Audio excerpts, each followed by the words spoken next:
Hey guys, tonight we are traveling back to a world without hard drives, a place where the most important data wasn't stored on silicon or in the cloud, but in the intricate, fragile, and utterly astonishing network of the human mind. We're heading to West Africa, to a time when history was something you read, but something you heard, something you felt, something that was performed right in front of you. And you're about to be born into the family responsible for keeping it all safe. Frankly, most of us, with our smartphone-rotted memories, probably wouldn't last today. Forgetting your neighbor's great-grandmother's name could be a major social catastrophe. So before you get comfortable, take a moment to like the video and subscribe, but only if you genuinely enjoy what I do here. And while you're at it, let me know in the comments what city you're listening from and what time it is for you. I love seeing how far these stories travel. Now, dim the lights. Maybe turn on a fan for that soft background hum. And let's ease into tonight's journey together. The first thing you register isn't light, but sound.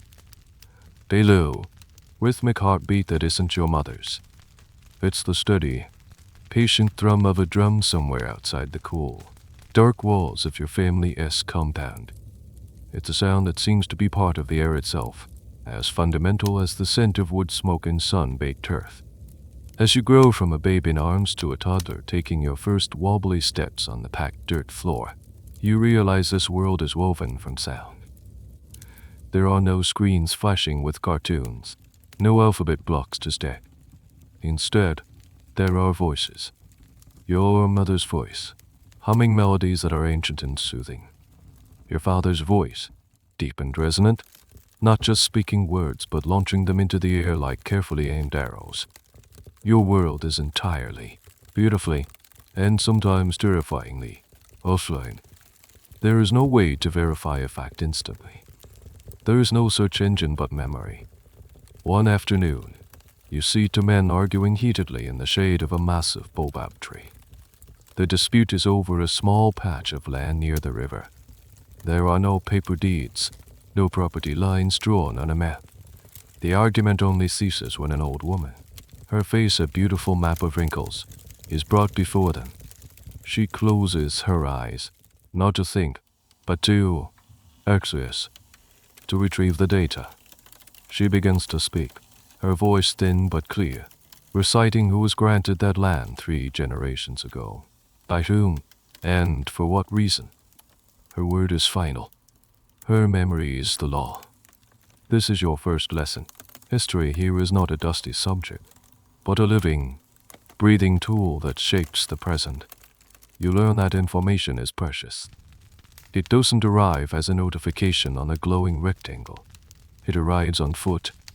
A traveler, coming from a village 3 days' walk away, brings not just goods to trade, but news. The telling of this news is an event. The whole community gathers.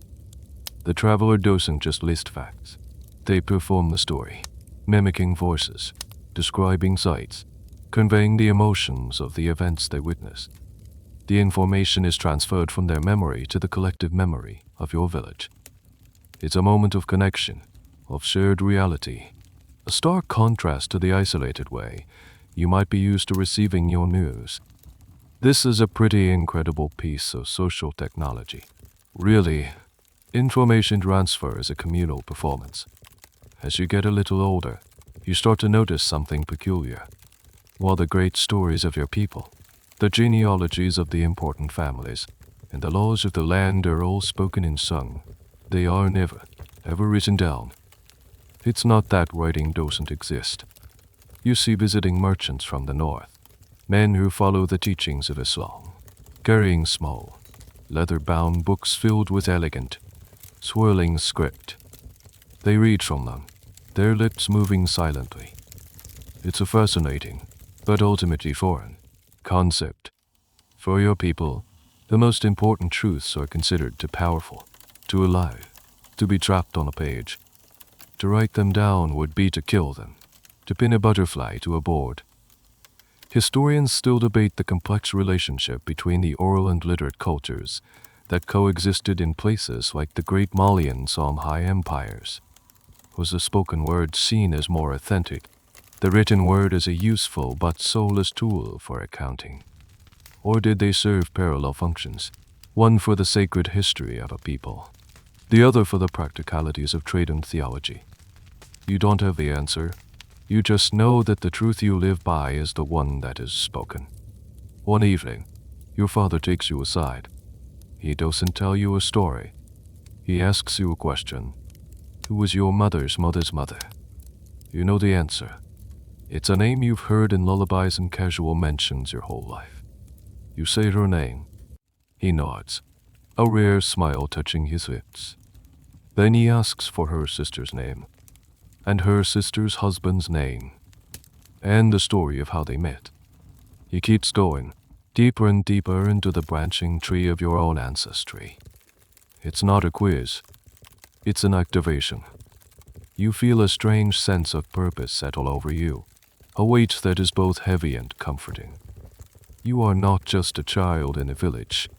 You are a link in a chain, and you are beginning to understand that in this world without books, you are destined to become the library. This realization doesn't feel like a choice. It feels like an awakening to a fact that has always been true, like suddenly understanding why the sun rises in the east. You start to see the world through this new lens. You notice how people interact with your family. There's a deep deference, yes. When your father enters a gathering, the chatter subsides, and a path is cleared. But it's more complicated than simple respect. There's an edge of caution, almost a kind of fear. It's the way people look at a smoldering fire, with admiration for its warmth and light, but with a healthy awareness that it can also burn. One evening, as the crickets begin their nightly chorus, your father sits you down again. He tells you that your family, and others like you, are known as Makola. The word feels important, heavy on the tongue. It doesn't translate easily into the modern idea of a job or a profession. It's a state of being, an inherited spiritual and social designation. He explains that there are different kinds of Makola. There are the NUMU, the blacksmiths, who don't just forge iron into tools and weapons, but who handle a elemental power. Their work is seen as a kind of dangerous magic, transforming the earth's bones into objects of power. There are the Gare, the leather workers, whose skills in tanning and crafting are also passed down from one generation to the next. And then there are you. Your people are the Jeli. This is your true name. The word Griot, which outsiders would later use, is a French distortion. You are a Jeli. Your craft is the spoken word, the kuma. He explains that just as the blacksmith handles the volatile energy of the forge, you handle the volatile energy of speech, memory, and history. Words, in your world, are not cheap. They can build a person up to the status of a king or tear their reputation to shreds, leaving them with nothing. This inherited power is called NYMA, a spiritual force that animates the universe, and yours is the power to direct it with your voice. This is why, he explains, your path is set. You will not become a farmer, or a warrior, or a merchant. You were born a Jeli, and you will die a Jeli, and one day you will marry another Jeli. This isn't presented as a restriction, but as a sacred duty. It's called endogamy, marrying within your social group. It's how the skills are kept pure, how the vast library of knowledge is protected from dilution. You must marry someone who understands the weight of what you carry in your head, whose own mind has been trained since birth for the same task. It's a bit like a highly specialized guild of artisans ensuring their trade secrets remain within the family. Here lies a fascinating little tidbit of social organization. These specialized hereditary groups form the backbone of the entire society's knowledge base. Think of it as a society-wide division of labor, but based on lineage and spiritual power, not just aptitude. The blacksmith didn't just decide to learn metalworking. He was born with the spiritual right and responsibility to do so. This system ensured that essential, and sometimes dangerous, skills were passed down with immense care and reverence. You begin to understand your place in the social hierarchy. You are not at the top. The nobles, the Horon, hold the right to rule, but you aren't at the bottom with the servants or captives. Either. You exist in a separate, parallel space. You are indispensable. A king is not a king without a Jeli to sing his lineage and validate his reign. A family has no honor without a Jeli to recount the deeds of their ancestors. You are the glue that holds the social fabric together, the mirror in which the society sees itself. Yet this position is deeply ambiguous, a point that historians still puzzle over. Were the Nyamakawa revered as essential artists and specialists, or were they looked down upon as a lower, if necessary, caste? The truth you experience is a confusing mixture of both. You see the noble give your father a lavish gift of cloth and grain after a powerful recitation, his face full of gratitude. But you also see the subtle way he avoids touching your father's hand directly, the way his eyes hold a flicker of something. Is it pity? Is it the unease a warrior feels towards someone who wields a different, more insidious kind of power? You realize you are both respected and marginalized, needed and feared. You hold the keys to every owner's reputation, and that makes you both powerful and a little bit dangerous to be around. The weight of this identity settles into your bones. It's a lot for a child to carry. Your life is not a blank slate for you to write upon. It is a scroll, already partially written by generations of your ancestors. Your task is not to create a new story, but to learn the old one so perfectly that you can add your own verse to it one day. Your personal ambitions, your fleeting desires, they all feel small in comparison to this grand, inherited purpose. Your period of passive listening is over. The time for formal training has begun. One afternoon, your father doesn't call you over for a story. He simply sits under the shade of the mango tree and gestures to a space beside him. Lying on a mat is the most beautiful thing you have ever seen. Its body is a large calabash gourd, covered in taut kawaii. A long, elegant neck stretches from it, and from the neck to a bridge on the hide. 21 strings shimmer in the dappled sunlight. It looks like a giant, elegant spitterbeer made of sound. This is the kora, and it is where your real journey begins. You approach the kora with a reverence usually reserved for village elders. It doesn't look like a simple instrument. It feels like a living entity. Your father guides your small hands, showing you how to hold it, cradling the gourd body to your chest so you can feel the vibrations when the strings are plucked. Your thumbs and index fingers are the only ones that will do the work, he explains. The rest of your fingers grip the two handposts that run parallel to the neck. It feels awkward, unnatural. Your first plucks are clumsy, producing dull thuds instead of the clear, bell-like tones your father creates so effortlessly. He doesn't get frustrated. He is endlessly patient. He tells you that before you can speak the history, you must learn to feel its rhythm. The kora is not just an accompaniment to the story. It is the story's soul. Each string, each melody, is a pathway into the vast archive of your mind. This is your first lesson in becoming a living hard drive. The data isn't just stored as raw information. It's encoded in melody and rhythm. The music is the operating system. Days turn into weeks, weeks into months. Your fingertips, once soft, develop hard calluses. You spend hours just practicing scales and simple patterns, your thumbs and forefingers dancing across the strings.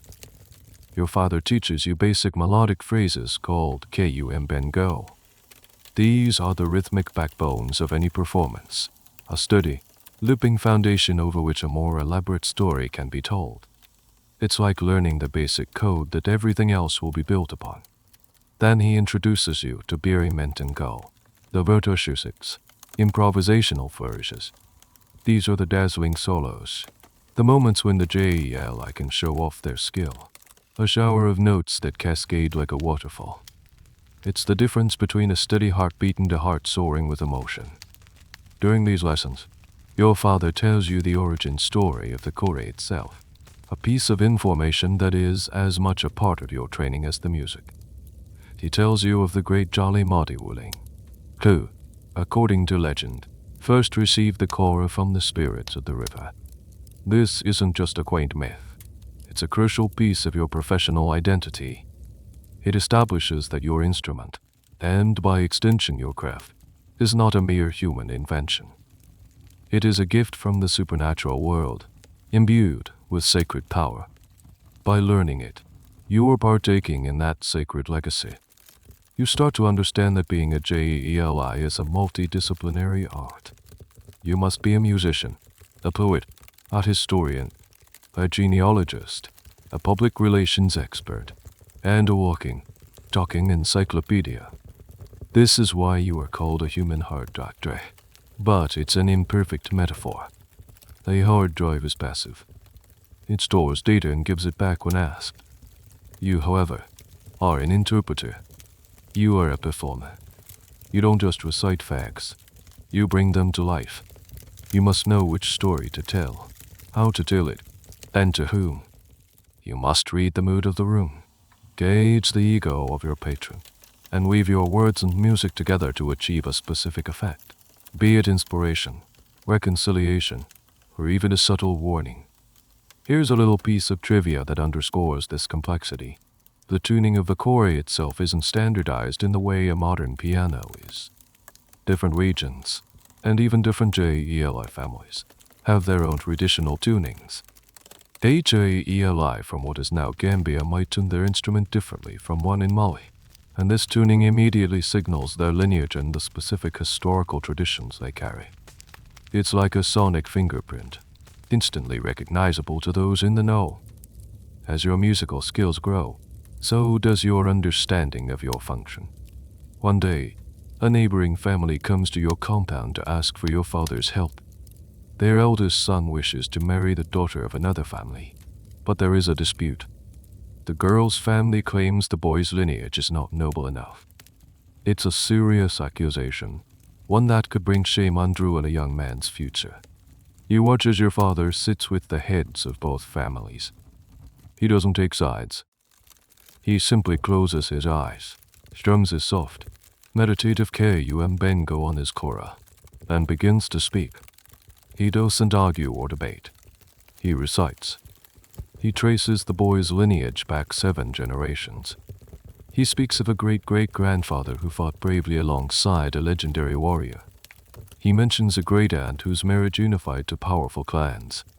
He weaves a tapestry of names and deeds, each fact backed by the unshakable authority of his position. The music of the kora swells under his words, lending them an emotional weight that a simple list of names could never have. By the time he is finished, the tension has dissolved. The girl's family is not just appeased. They are honored to be joined with such a distinguished line. Their marriage is saved, an alliance is forged, and social harmony is restored. All because of the data stored in your father's head. The full weight of your future responsibility hits you. You will be the arbiter of identity. In a world without birth certificates, passports, or social security numbers, you are the one who knows who everyone is. You know who is noble and who is not, who is related to whom, who owns what land, and who owes what debt of honor. This is not just storytelling. It is the foundational technology of your civilization. Academics still debate the precise accuracy of these oral traditions. How much was fact and how much was spin to flatter a wealthy patron? It's a question that's almost impossible to answer definitively. But for the people living in this moment, the Jeli's word isn't just a version of the truth. It is the truth. It is the socially accepted, performed, unvalidated reality. That night, you lie on your sleeping mat, the phantom feeling of the kora string still on your fingertips.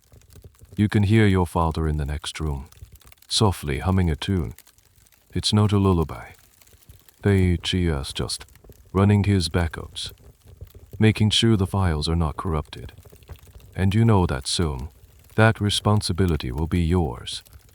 The transition from music to memory is seamless, because in your training, they are one and the same. Your father doesn't hand you a list of names to memorize. That would be like trying to build a house by starting with the roof. Instead, he begins with a single, foundational melody on the kora. It's a simple, haunting tune, one you've heard him play countless times. He tells you this melody is the family of the village chief. It is the sonic representation of their lineage. He plucks a low, resonant note. This, he says, is the founder, the first chief to settle this land. The note hangs in the air, full of gravity and time. Then, he adds a higher, quicker succession of notes that rises from that first one. These are his 3 songs. He plays the phrase again and again, until the shape of it is burned into your mind. You begin to associate that musical movement, 1 low note, 3 rising, with the very concept of the chief's founding ancestors. This is your first lesson in the art of the memory palace, though you don't call it that. It's a technique that ancient Greek and Roman orators used, associating pieces of information with specific locations in an imaginary building. But your method is auditory, not spatial. You are building a palace of sound. Each family has its theme, each historical event its own rhythmic signature. The Epic of Sanjay, the founder of the Mali Empire, has a grand, majestic melody known to every Jeli, while a story of a local feud might be tied to a tense, discordant tune. Your days become a cycle of music and recitation. In the morning, you practice the kora, your fingers strengthening, your mind absorbing the melodic vocabulary. In the afternoon, your father begins to attach names to the notes. He starts with your own family. It's the easiest place to begin, the home folder in your mental filing system. He plays a phrase, your grandfather. He plays another, his brother, who moved to the village by the great river. He tells you a short story about that great uncle, how he was famously good at hunting, but notoriously bad at haggling in the market. This little detail, this piece of useless information, is a critical memory hook. It transforms the name from an abstract piece of data into a person. Your brain, you discover, is much better at remembering stories than it is at remembering lists. This method of using mnemonics, linking information to music, stories, and images, is a universal human trait for enhancing memory. What's extraordinary here is the scale and systematization of it. You're not just remembering a shopping list, you're building a mental library that needs to hold centuries of data without error. The process is painstakingly slow. You spend weeks on your own lineage alone, moving backwards in time, generation by generation. Your father tests you constantly. He'll be fixing a fishing net and will suddenly call out a name. You must respond not just with their relationship to you, but with their associated musical phrase and a brief story about them. Any hesitation, any mistake, and you start over. It's frustrating. There are days your head aches with the effort, the sheer volume of names and connections threatening to overwhelm you. You feel like a vessel being filled to the brim, and you're terrified of spilling a single drop. One afternoon, in a fit of frustration, you misidentify a great-great-aunt. Your father's reaction is not anger, but a deep, sorrowful quiet. He simply stops what he is doing and looks at you. To forget a name, he says, his voice barely a whisper, is to let that person die a second time. We are the guardians of the departed. Their memory is our sacred trust.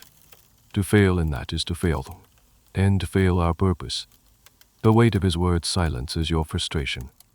You understand this isn't an academic exercise. It is a matter of spiritual consequence. This brings you to a peculiar and fascinating aspect of your role, your relationship with death. While others might fear the spirits of the dead, you cultivate a relationship with them. You are their voice in the world of the living. A little-known custom in some Jeli traditions involves visiting the graves of the ancestors you are learning about. You don't just memorize their names. You go to the place where their bodies rest. You sit, and you play their melody.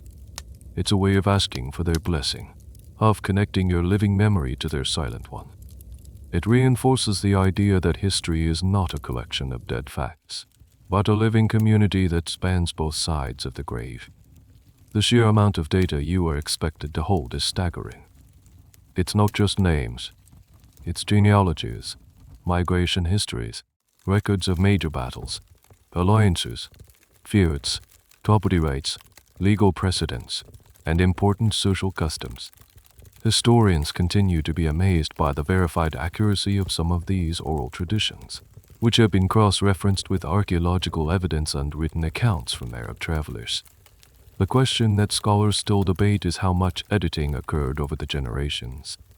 Did a Jeli, consciously or unconsciously, prune the branches of a family tree that were inconvenient for their current patron? Or was the system so rigid and the cross-checking between different Jeli so constant that such manipulation was merely impossible? You're too young to understand this debate. For you, the task is simply to remember. Exactly, perfectly, slowly, painstakingly, you build the first wing of your memory palace. Your own family as history becomes the solid foundation upon which everything else will be built. You can now, without hesitation, recite your lineage back 5 generations, complete with the names of spouses, siblings, and at least one memorable fact about each person. Your fingers no longer feel clumsy on the kora. When you play your family-as theme, the notes flow effortlessly. You feel the stories in your hands as much as in your head. The music isn't just a memory aid anymore. It has become a part of you. The operating system is installed. Now it's time to start downloading the rest of the library. With the foundation of your own lineage securely built, your father decides it's time to expand your mental archive. The next step is to master the intricate genealogies of the most important families in your region, the Horan, the nobles who are your primary patrons. This is where your training shifts from personal history to professional knowledge. This is the data that will, one day, pay your bills. Your father introduces you to a new concept, the trunk of a family tree. He explains that for every major lineage, you must first memorize the main line of descent, from the founding ancestor down to the current head of the family. This is the trunk. Only once you have that central pillar firmly in place can you begin to add the sprawling branches of uncles, cousins, and various spouses. It's a systematic approach, designed to prevent you from getting lost in a chaotic forest of names. He begins with the family of the local chief, the same one whose melody you first learned it. Now you begin to attach specific names and stories to that tune. The work is grueling. Every evening, you and your father sit as the sun sets, the air cooling around you. He recites a section of the chief's lineage, and you repeat it back, and again, and again. The repetition is hypnotic, rhythmic. It's not about rote memorization in a sterile, academic sense. The recitation has its own cadence, a sing-song quality that helps the words lodge in your mind. It's less like studying and more like learning the lyrics to an incredibly long and complex song. To keep the information from becoming a dry list, he uses every mnemonic trick he knows. Some are visual. Remember his third son, the one who was as tall and thin as a spear. Some are narrative. This is the cousin who, in a moment of foolish pride, wagered his best horse on a wrestling match and lost. They still sing songs about it in his village. And some, the most powerful, are musical. I'll play a specific beery mint and go, a flashy little flourish on the kora, and say, when you hear this, you must remember the daughter who married the great merchant from the north. The music becomes a tag, a hyperlink in your mind, instantly calling up the associated data file. You start to realize that you're not just learning names. You're relearning the very structure of power in your society. You see how certain families intermarried for generations, consolidating wealth and influence. You learn of old rivalries, of favors owed and betrayals never forgotten. This isn't history for its own sake. It's a living map of the social and political landscape. Knowing that two families share a great-grandmother isn't a piece of trivia. It's a crucial piece of diplomatic intelligence. It means they can be called upon to support each other in a dispute. Conversely, knowing that one man's ancestor killed another's in a battle 3 generations ago explains a subtle tension you might witness between them at the market. You are learning to read the invisible lines of connection and friction that run through your entire community. Here's a curious detail about this process. A Jeli's training often included learning what were known as secret or hidden histories. These were sensitive stories, tales of illegitimate children, cowardly ancestors, or shameful defeats that were not part of the public performance. This was classified information. Knowing these secrets gave the Jeli immense leverage, but to speak them publicly without just cause would be a catastrophic breach of trust. It was the Jeli's equivalent of a nuclear option, a reservoir of potential blackmail that was held in reserve to ensure they were respected and feared. The sheer volume of information is immense, and you struggle. One night, you dream that your head is a giant calabash gourd, and your father is pouring endless streams of names into it. The names slosh around, JUM blind together, and you wake up in a cold sweat, terrified you've forgotten everything. You confess your fear to your father. He nods, understanding. He takes you not to the kora, but to the loom where your mother is weaving a magnificent strip of cloth. He points to the intricate pattern. Look, he says. If you only look at one thread, you see nothing. But when you see how it weaves together with all the others, it creates a picture. It has meaning. It is the same with the names. Do not try to hold them as single threads. See the pattern they weave. See the story of the cloth. It's a profound moment. You stop trying to memorize and start trying to understand. You begin to see the genealogies not as lists, but as epic, unfolding sagas. This shift in perspective is the key. The data starts to stick. The academic world has long been fascinated by the question of how much creative license a Jeli took with these genealogies. While the court rank of a major lineage was likely quite stable and cross-referenced among many Jeli, what about the smaller branches? Historians debate whether a Jeli might, for example, subtly elevate the status of a minor ancestor for a wealthy patron by connecting them through marriage to a more prestigious line. Was the genealogy a rigid, factual record, or a flexible work of art that could be tailored to the audience? The truth probably lies somewhere in the middle. The Jeli was both a historian and a PR agent, and their genius was in balancing the demands of both roles without compromising the core integrity of the tradition. You spend the better part of a year on this phase of your training. By the end of it, you can, upon hearing a name from one of the 5 most important local families, place them accurately within their family tree. You know their direct ancestors, their notable cousins, and the stories, both heroic and slightly embarrassing, that define their family's character. Your mental palace now has its main halls and corridors constructed. The foundations are solid. The main structures are in place. Now it's time to learn how to decorate the rooms with the power of language itself. Having built the structure of memory, you must now learn to inhabit it with living words. Your father explains that the kuma, the spoken word, is not a neutral vessel for information. It carries its own innate power, its own NYMA. To speak is to release energy into the world, and a Jeli must learn to control that energy with the precision of a master blacksmith shaping hot iron. A word spoken carelessly can cause unintended harm, like a stray spot catching dry grass. A word spoken skillfully, however, can build an empire. Your lessons shift from recitation to elocution. You are taught to control the tone, pitch, and rhythm of your voice. You learn that a genealogy recited in a flat monotone is just a list, but the same genealogy delivered with rising and falling cadence, with strategic pauses and bursts of energy, becomes a gripping drama. Your father makes you practice projecting your voice, not by shouting, but by using your breath from deep in your diaphragm, so you can be heard across a crowded courtyard without straining. You spend hours reciting the same phrases, trying to imbue them with different emotions: pride, sorrow, reverence, excitement. Your voice is your primary instrument, he tells you, and the kora is its partner. He introduces you to the concept of the deep language.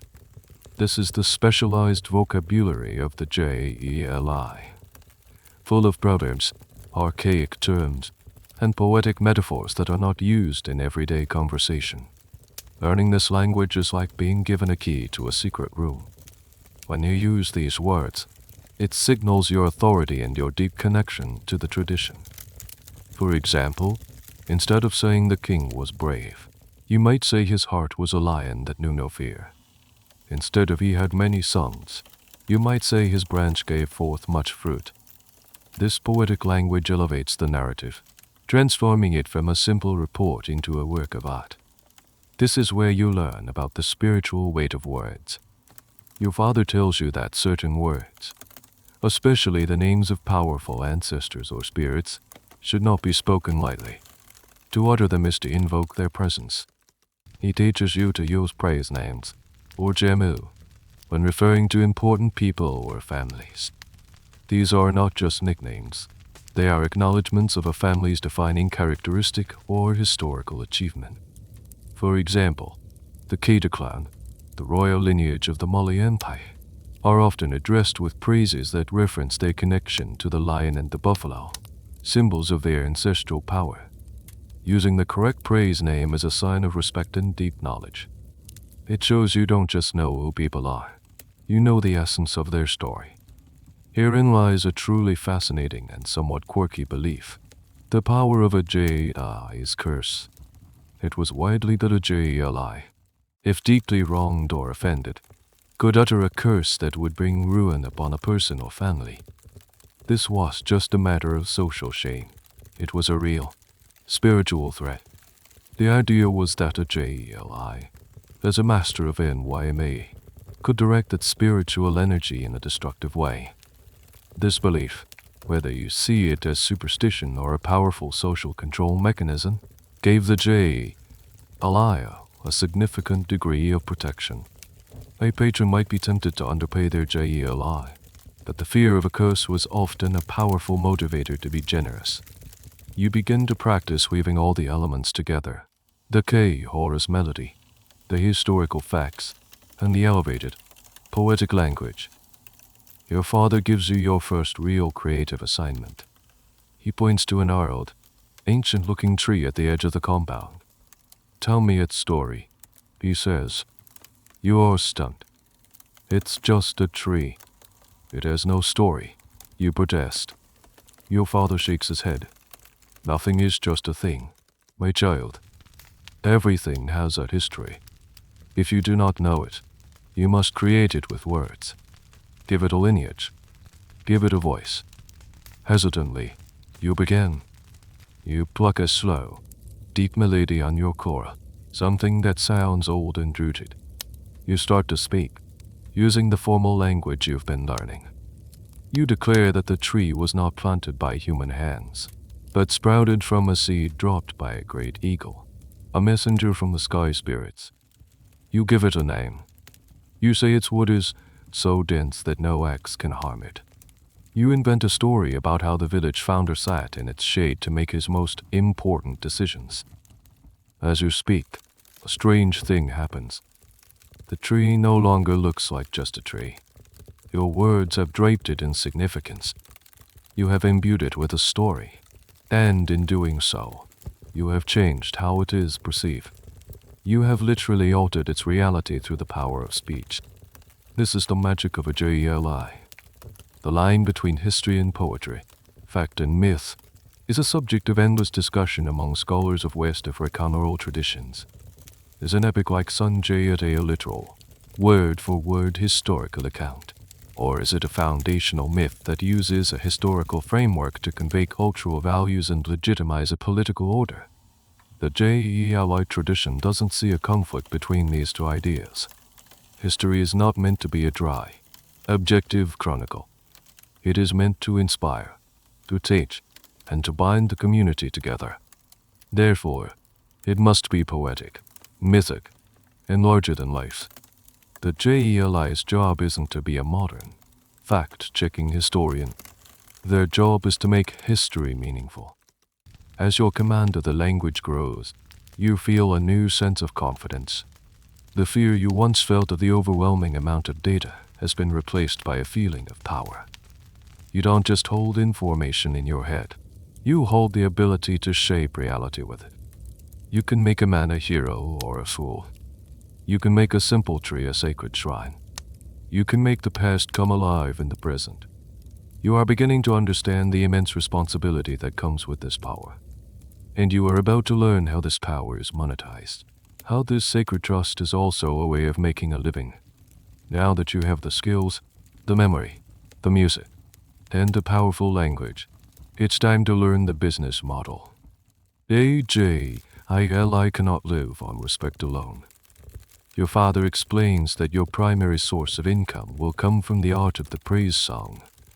This is the core of the Jeli's public function and the engine of your personal economy.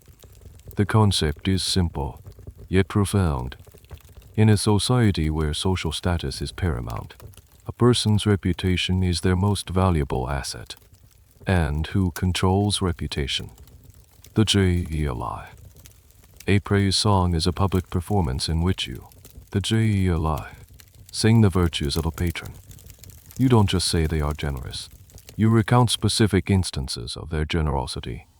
You don't just say their lineage is noble. You recite their genealogy, connecting them to legendary ancestors and heroic deeds.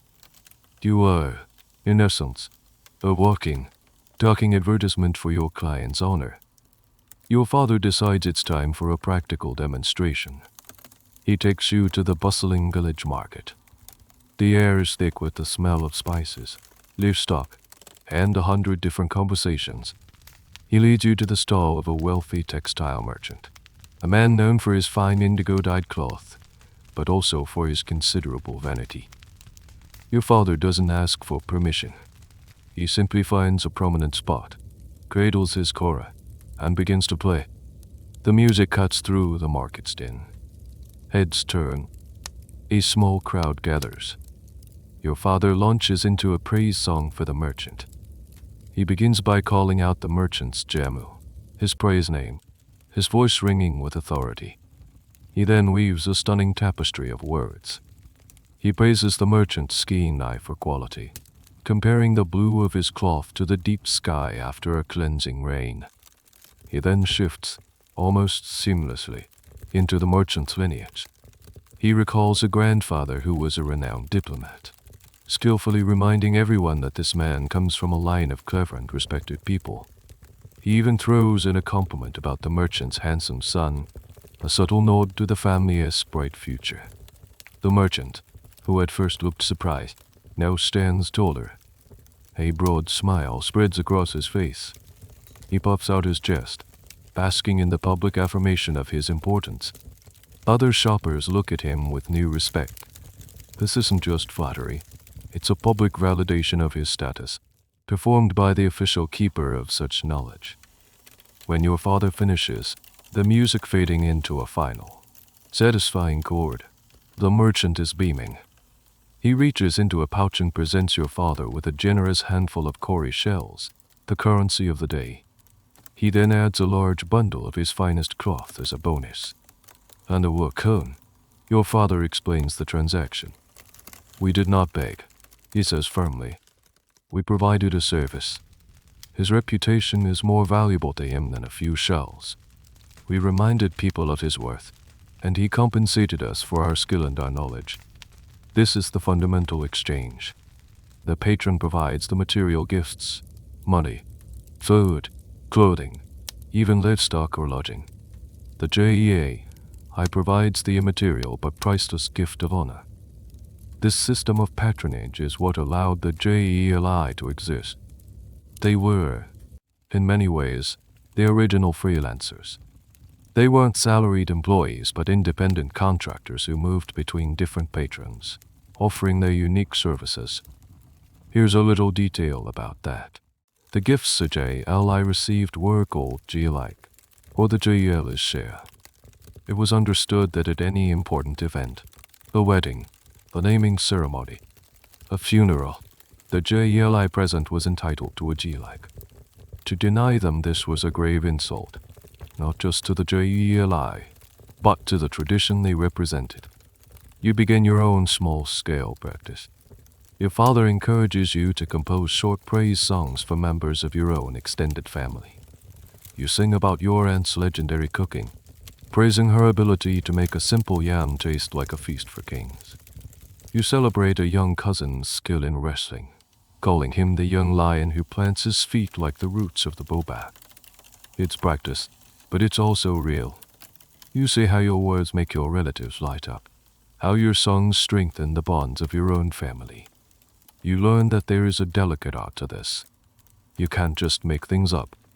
The praise must be rooted in some recognizable truth, or it sounds hollow and insincere.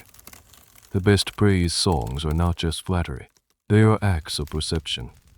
They show that you, the Jeli, have paid attention. You have seen the good qualities in your patron and are now amplifying them for all to hear. Your job is to find the gold in a person and hold it up to the sun. This brings up a persistent question for historians. How transactional was this? Really? Was a Jeli essentially a historian for hire, whose version of the past could be swayed by the highest bidder? The academic consensus is that it was far more complex. While the Jeli certainly had an incentive to please their patron, their own reputation depended on their perceived truthfulness. A Jeli who was seen as a mere flatterer, willing to invent heroic deeds for a price, would lose credibility. Their words would lose their NYMA, their power. They had to walk a fine line between serving their patron and serving the truth of the tradition. Their most valuable asset was their integrity, and they couldn't afford to squander it. Your father teaches you the final, crucial part of the business model, the subtle art of the ask. The Jeli, he explains, rarely asks for a gift directly. That would be undignified. Instead, you create the conditions for generosity. You might end a song with a poignant proverb about how a great man's name is his only true wealth, but a wise man also takes care of those who polish that name for him. It's an indirect, elegant reminder of the reciprocal nature of your relationship. It's a bill, delivered in the form of a poem. You practice this delicate dance of service and reward, honor and compensation. You are honing the skills that will allow you to survive and thrive. You are no longer just a library. You are the library's public relations department, its fundraising coordinator, and its chief performer, all rolled into one. And soon, all this practice is about to be put to the test in front of your first real, paying audience. The thought is both thrilling and terrifying. The day you've been dreaming and dreaming of arrives without much warning. A neighboring village is holding a naming ceremony for the chief's firstborn son. It's a major event, and delegations from all the surrounding communities will be there. Your father has been invited to perform, to consecrate the child's name and place him within the grand narrative of his lineage. On the morning of the ceremony, as you are helping him tune his kora, he looks at you with a calm, steady gaze and says, "Today, you will sing with me." A jolt of pure panic, cold and electric, shoots through you. It's one thing to sing for your smiling aunt in the safety of your own compound. It's another thing entirely to perform for a crowd of powerful, discerning strangers, with your family's reputation on the line. You stammer that you're not ready. Your memory, which felt so solid just moments ago, suddenly feels like a sieve. What if you forget a name? What if your voice cracks? What if you play the wrong melody? Your father places a hand on your shoulder. Fear is the mind killer, he says, quoting an ancient proverb. You have the knowledge. You have the skill. Trust the training. Trust the music. I will be with you. You will begin the praise for the child's mother. I have taught you her line. It is short, but strong. You know it. He is not asking. He is telling. There is no backing out. This is your initiation. Your trial by fire. The journey to the village is a blur. Your heart hammers against your ribs with every step. When you arrive, the celebration is already in full swing. The air is alive with the sound of drums, laughter, and the excited chatter of hundreds of people dressed in their finest clothes. The smells of roasting goat and savory stews hang in the air. You see the assembled nobles, the heads of powerful families, their faces proud and serious. They are the judges. They are the audience. When the time comes, a hush falls over the crowd. Your father is introduced, and he walks to the center of the large clearing, his kora gleaming in the sunlight. You follow a few steps behind him, your own smaller kora clutched in your sweaty hands. You feel 1,000 eyes on you, and you have to fight the urge to turn and run. You sit on the mat beside your father. He gives you a small, almost imperceptible nod. He begins to play a deep, foundational Ku-Mbengo, a steady rhythm that anchors you in the swirling sea of your own anxiety. Then, he looks at you. It's time. You take a shaky breath, place your thumbs and fingers on the strings, and begin to play the melody he taught you, the theme of the chief's wife's family. The first few notes are hesitant, but the familiar pattern guides your fingers. The muscle memory takes over. You open your mouth, and to your own astonishment, the words come out. You praise her beauty, yes, but you move quickly to her character, praising her wisdom and her connection to a respectable lineage from a nearby village. You name her father and her grandfather, weaving their small but honorable story into the larger celebration. Your voice is thin, but it doesn't crack. The song is short, maybe only a dozen lines, but you get through it. You remember every name. You hit every note. When you finish, there is a moment of silence. Then, a polite ripple of applause. The chief's wife gives you a warm, genuine smile. Her family, seated together, looks proud. You've done it. You haven't brought shame upon your house. A wave of relief so powerful it almost makes you dizzy washes over you. Now your father takes over, and you witness the difference between a student and a master. His voice, which had been a quiet hum beneath yours, now soars. He launches into the chief's paternal line, a history filled with mighty warriors and legendary kings. He is not just reciting, he is embodying the story. His voice becomes a trumpet when describing a battle, a soft whisper when recounting a moment of kingly wisdom. His fingers fly across the strings of the kora in dazzling Birimintingo flourishes that punctuate the heroic deeds. He connects the newborn child, a tiny baby wrapped in cloth, to this immense, glorious history. He is essentially saying, this is not just a child. This is the newest chapter in an epic. Here's a small, interesting detail about these events. The performance isn't just for the adults.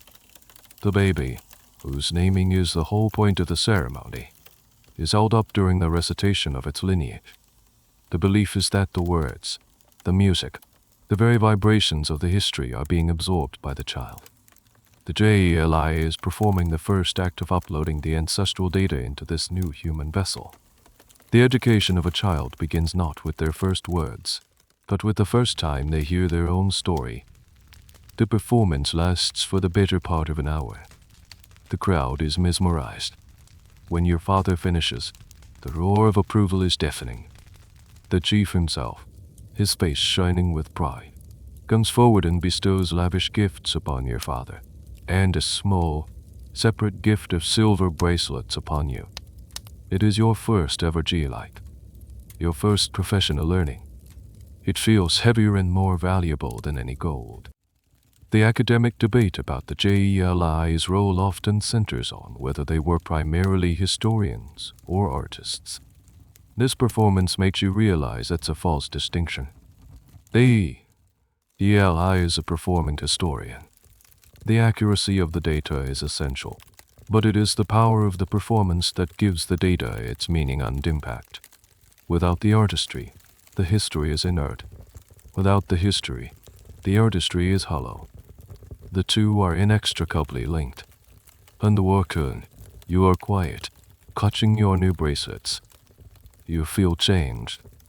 You are no longer just a student. You have faced an audience and survived. You have contributed, in your own small way, to the great work of your family. Your father walks beside you, equally quiet. As you approach your compound, he finally speaks. Your beginning was good, he says. It is the highest praise you have ever received from him.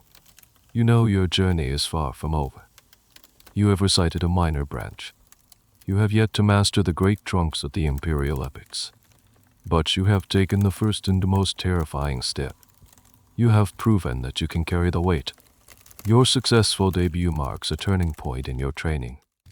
The praise you received, and more importantly, the gift of the silver bracelets, has given you a taste of the life of a working Jeli. Now, your father declares, it's time to move beyond the local branches and delve into the very heart of the database, the sprawling, complex, and politically charged genealogies of the great imperial families. This is the graduate level course, and the final exam is a lifetime of high-stakes performances. He explains that while local histories are your bread and butter, the imperial genealogies are your legacy. They are the master files, the central servers from which all noble families trace their connections.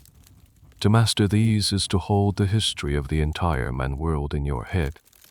It is the key to working for the most powerful patrons, the regional chiefs, the governors, and maybe, one day, the emperor himself. The focus of your study becomes the lineage of the Keita clan, the founders of the Mali Empire. This isn't just a list of names. It's the narrative spine of your people's history. You begin, as always, with the music. There is a specific, majestic melody associated with the Keita, a tune known as Sanjay Ade Fasa, or Sanjay Ade's anthem. It is to your people what a national anthem might be to another, but infinitely more detailed. Every Jeli in every corner of the empire knows this music. It's the password that grants you access to the highest levels of historical discourse. You learn the story of the epic's origin. Not the story in the epic, but the story of the epic. Your father tells you that the definitive version of the Sanjay Ade epic was first compiled and performed at a great gathering of Jel, the plural of Jeli centuries ago. It was a constitutional convention of sorts, where the most learned oral historians of the land came together to standardize the official history of the new empire, codifying its laws and social structure within the narrative. This act of publication was itself a historic event, a fascinating tidbit that highlights the organized, deliberate nature of this oral tradition. It wasn't just a bunch of minstrels telling campfire stories. It was a coordinated effort to build a nation through a shared, authorized narrative. The process of learning the Keita genealogy is far more intense than anything you've done before. The tree is ancient and vast. You must learn the names of Sanjay Atea's father, his mother, his powerful sisters. You must learn of his prophesied birth, his crippled childhood, his exile, and his triumphant return. Each character, each event, is a data point. But more than that, you learn the why. You learn that Sanjay Atea's mother, Sojio Elan, came from a family known for its powerful spiritual energy. Its MYMA. This explains Sanjay Atea's own immense power. He inherited it from his mother's line. This isn't just a story detail. It's a political statement about the importance of matrilineal heritage. You spend months immersed in this single, massive file. You learn the names of Sanjay Ade's generals, the leaders of the allied clans who helped him defeat the sorcerer, King Sumanguro Kante. This is critically important. To this day, the descendants of those generals, the Chor, the Kon, the Kamara, form a huge part of the Man nobility. When you perform for a patron with one of those names, you must be able to connect them back to their ancestral hero who fought alongside the great Sanjay. Doing so validates their family as prestige in their ancient alliance with the ruling Kate clan. The genealogy isn't a static document. It's a dynamic tool for reinforcing present-day social and political structures. This raises a classic chicken and egg question that historians love to debate. Did these great families become prominent because their ancestors were allies of Sanjay? Or was the epic later modified to include the ancestors of families who became prominent, as a way to legitimize their newfound power? This is one of those deliciously unanswerable questions. The Jali tradition would say the story is the absolute truth. A more cynical modern historian might suggest it was a brilliant piece of ongoing political engineering. The reality you inhabit is the former. The epic is the source of all legitimacy, not a reflection of it. One evening, your father gives you a crucial lesson in data management. He asks you to recite the lineage of a minor branch of the Kata clan. You do so, flawlessly. Then he asks, "Now, who did Sanjay as great-uncle marry?" The question throws you. You had focused on the main trunk, the direct line of emperors. The great-uncle was a side branch, the footnote. You falter, unable to recall the name. Your father doesn't scold you. He explains, the trunk is for the public. It is for the great ceremonies. But the true skill of a Jeli lies in knowing the little branches, because it is in the little branches that people find their connection to greatness. The farmer in the remote village may not descend from Sanjay himself, but perhaps his great-great-grandmother's sister married the grandson of one of Sanjay's lesser-known generals. That is his link. That is his pride. You must know these links. They are the threads that tie everyone to the great tapestry. Forgetting a king is a mistake. Forgetting the link that gives a common man his honor is an insult. This is a profound revelation. Your job isn't just to be a top-down historian of great men. It is to be a bottom-up connector, a social weaver who shows everyone their place in the grand scheme of things. You are the keeper of everyone's connection to the story. Suddenly, the millions of seemingly insignificant data points become vitally important. They are the access ramps that allow everyone to get onto the great highway of history. Your mental database needs to be as searchable for the small queries as it is for the grand ones. This is what makes you not just a royal historian, but a community's Jeli. After months spent mapping the intricate branches of the Kata family tree, you feel as though the history of the Mali Empire runs in your blood. You can recite the line of emperors, the man's heirs, from the legendary Sanjay down to the current ruler. But now, your father tells you, it's time to understand the difference between knowing the names and controlling the narrative. It's time to learn how to perform the official version of history. He explains that there isn't just one story of Sanjay. There are countless variations, like different streams flowing from the same great river. Some focus on his military genius, others on his mastery of sorcery, and still others on his skills as a diplomat and lawmaker. The version you tell depends entirely on your audience and your purpose. When performing for warriors before a battle, you will tell the story of Sanjay the indomitable conqueror. When advising a king on a matter of law, you will recount the tales of Sanjay, the great legislator who established the social order. This is the Jeli's true power. You are not just a narrator, you are an editor.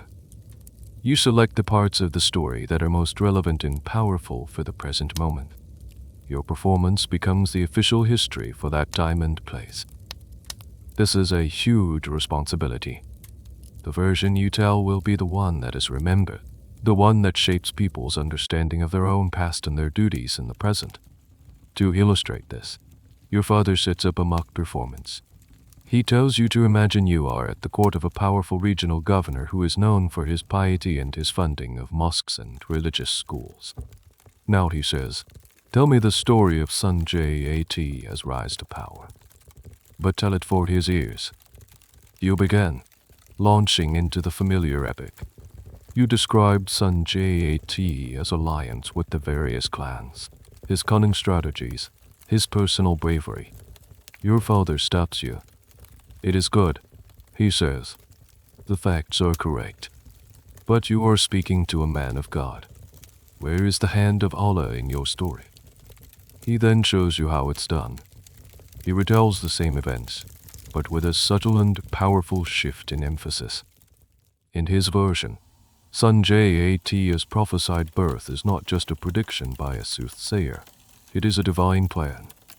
His victory is not just due to military might. It is a sign of God's favor. He highlights the moments in the epic where son Jat shows respect to Muslim clerics and incorporates their advice. He transforms the story from a purely heroic epic into a tale of righteous faith rewarded. It's the same history, but seen through a different lens. It's a masterclass in tailoring your message to your audience. This brings up a fascinating area of historical inquiry, the sigmatis of the son Jat epic. The story originates in a pre-Islamic man tradition, full of animist beliefs, magic, and spirits. But as the ruling classes of the Mali Empire increasingly adopted Islam, the epic evolved. The Jeliw, being the masterful cultural navigators that they were, began to weave Islamic elements into the narrative. Son Jat, the sorcerer king's vanquisher, also became a devout and favored servant of Allah.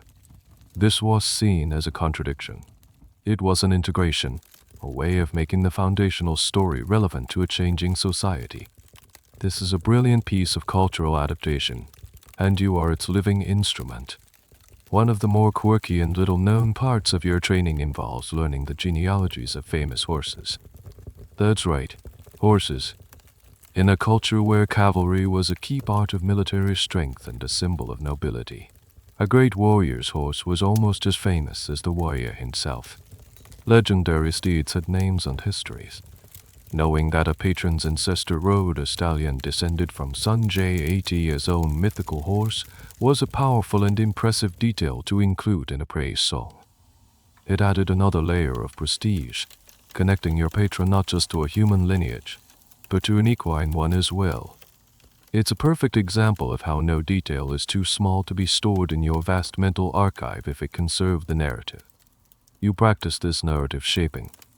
You learn the warrior's version, the diplomat's version, and the pious version of the great epics. You are becoming a historian with a toolkit, able to select the right tool for any given job. This, however, leads you to a profound and unsettling question, one that you dare not ask your father. If you can change the story's emphasis so easily, which one is the true story? Does a single, objective truth even exist? Or is history simply a collection of useful stories? This is a deep, philosophical question that Jeliw and scholars have wrestled with for centuries. Is the Jeli a guardian of a fixed, unchanging truth, or a pragmatic artist who uses the past to serve the needs of the present? The most sophisticated answer is that they are both. There is a core, unchangeable trunk of the story. Son Jat was born. He was exiled. He returned and founded an empire. That is non-negotiable. But the leaves on the branches, the telling details, the emphasis, that is where the artistry and the adaptation lie. The Jel's genius is in maintaining the integrity of the trunk, while skillfully pruning and shaping the branches. You feel a growing sense of mastery, but also a new kind of intellectual loneliness. You are learning the secrets behind the performance, the mechanics of how reality is constructed. You are moving from being a simple believer in the stories to being one of their custodians. It's like going from being a member of the audience at a magic show to being the magician's apprentice who knows how the tricks work. The magic is still beautiful, but it's no longer a mystery. One afternoon, your father gives you the ultimate test. He tells you the story of a great historical feud between two clans. Then he says, "Now, imagine you are performing for the first clan. Tell the story from their perspective, where they were the wronged party. Tomorrow, you will tell it for the second clan, where they were the wronged party. You must be convincing both times. This is the ultimate challenge of narrative control. It's not about lying. It's about selective truth-telling, about understanding that history always looks different depending on where you stand. Mastering this skill will be the final step before you can truly be considered a Jeli. Your training has equipped you with an encyclopedic knowledge of history, genealogy, and music. You're a performer, a poet, and a living library. But the role of a Jeli, you soon learn, extends beyond the stage and the royal court. One day, you will be called upon to be something more, a diplomat, a mediator, and a counselor. Your database of history is not just for entertainment. It's a toolkit for resolving human conflict. The opportunity to see this in action comes unexpectedly. A bitter dispute has broken out between two prominent families in a neighboring village. It's a land dispute, a tale as old as time, but this one has turned venomous. Insults have been exchanged, threats have been made, and the situation is threatening to spill over into actual violence, which would destabilize the entire region. The village chief, unable to resolve the issue himself, has sent for a neutral and respected third party. He has sent for your father. When you arrive with him, the tension in the air is so thick you could cut it with a knife. The two family heads, proud and stubborn old men, are seated at opposite ends of the chief's meeting space, refusing to even look at each other. Their sons and nephews stand behind them, their arms crossed, their faces set in grim masks of hostility. This is not an audience waiting to be entertained. This is a powder keg waiting for a spark. Your father doesn't launch into a grand performance. He does something unexpected. He sits down, places his kora on his lap, and begins to play a soft, melancholic melody. The tune is slow and searching, without any of the flashy brilliance of his usual praise songs. He plays for several long minutes, letting the music wash over the tense silence. It's a brilliant move. A Griot not taking sides. A Griot not making demands.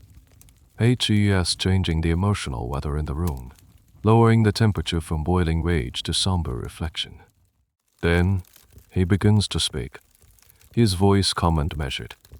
He doesn't address the land dispute directly. Instead, he starts by invoking the names of the two families' founding ancestors. He speaks of them not as rivals, but as companions. He tells a story, drawn from the deep archives of his memory, about how these two ancestors fought side by side in a long-forgotten battle, how one saved the other's life. He strums a chord that emphasizes their unity. He then moves forward through time, generation by generation, tracing the two lineages in parallel.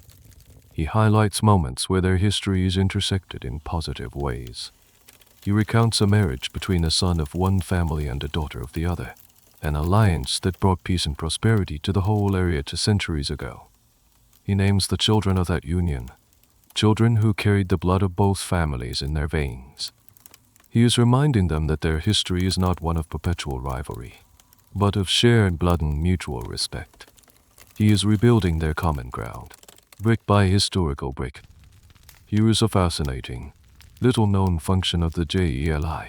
They were often the official witnesses to oaths and treaties.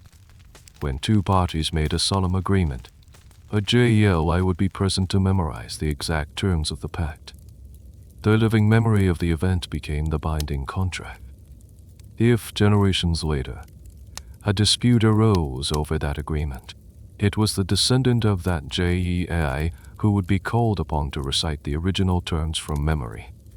This made them essential to the legal and diplomatic fabric of the society. As your father speaks, you see a subtle change in the row. The two old men, who had been staring straight on ILY ahead, begin to steal glances at each other. The anger in their faces is slowly being replaced by something else. Shame, perhaps. Your father is holding up a mirror to them, showing them the long, honorable history of cooperation they are in danger of betraying over a small patch of dirt.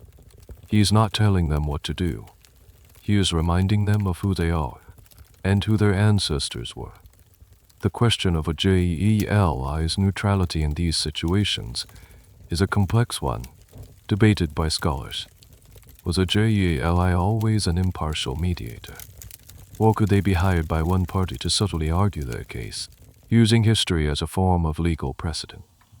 It's likely that both happened. A highly respected Jeli would guard their reputation for neutrality fiercely. But a less established Jeli might be tempted to act as a kind of historical lawyer, advocating for the patron who paid them more. The integrity of the individual Jeli was the only safeguard. Finally, after weaving this intricate web of shared history, your father pauses. He looks directly at the two men. Your grandfathers shared a blood bond. He says softly, "Will you be the ones to break it?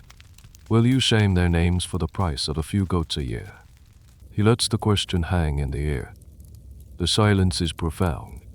Slowly, one of the old men gets to his feet. He walks to the center of the room, and then he turns and gives a slight, formal bow to his rival.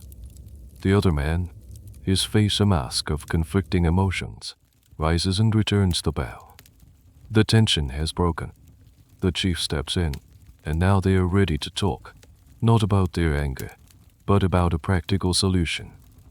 Your father has not solved the problem, but he has made it solvable. He used his knowledge of the past to create a future. On the way home, you are awestruck. You had thought of your craft as being about performance and praise. Today, you saw it as a tool for peace. You saw how history, in the hands of a master, could be a medicine to heal a community's wounds. You realize that the genealogies and stories are not just a record of what happened. They are a guide to how people ought to live. This adds a whole new layer of gravity and purpose to your calling. You are not just a keeper of facts. You are a custodian of social harmony. And that, you realize, is the most powerful rule of all.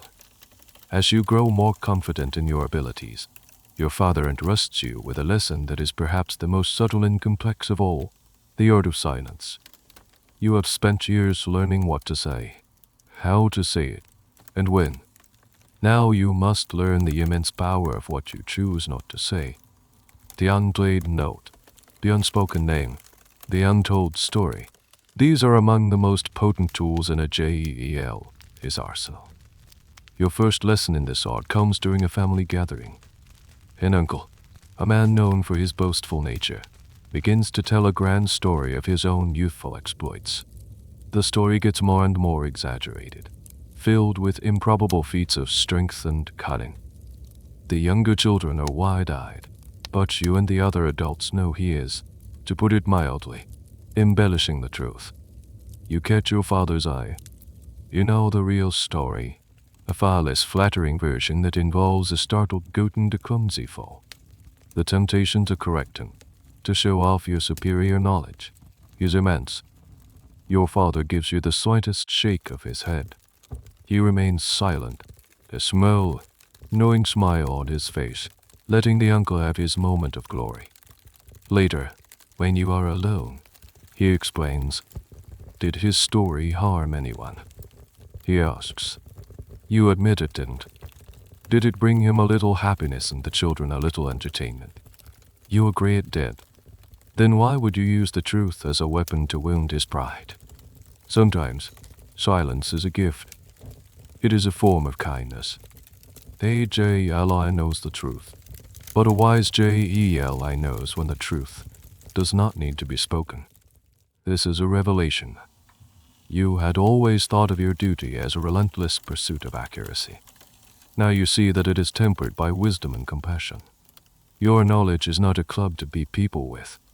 It is a powerful substance that must be administered in careful doses. You begin to notice the ways your father uses silence in his professional life. You attend a performance for a wealthy but notoriously stingy patron.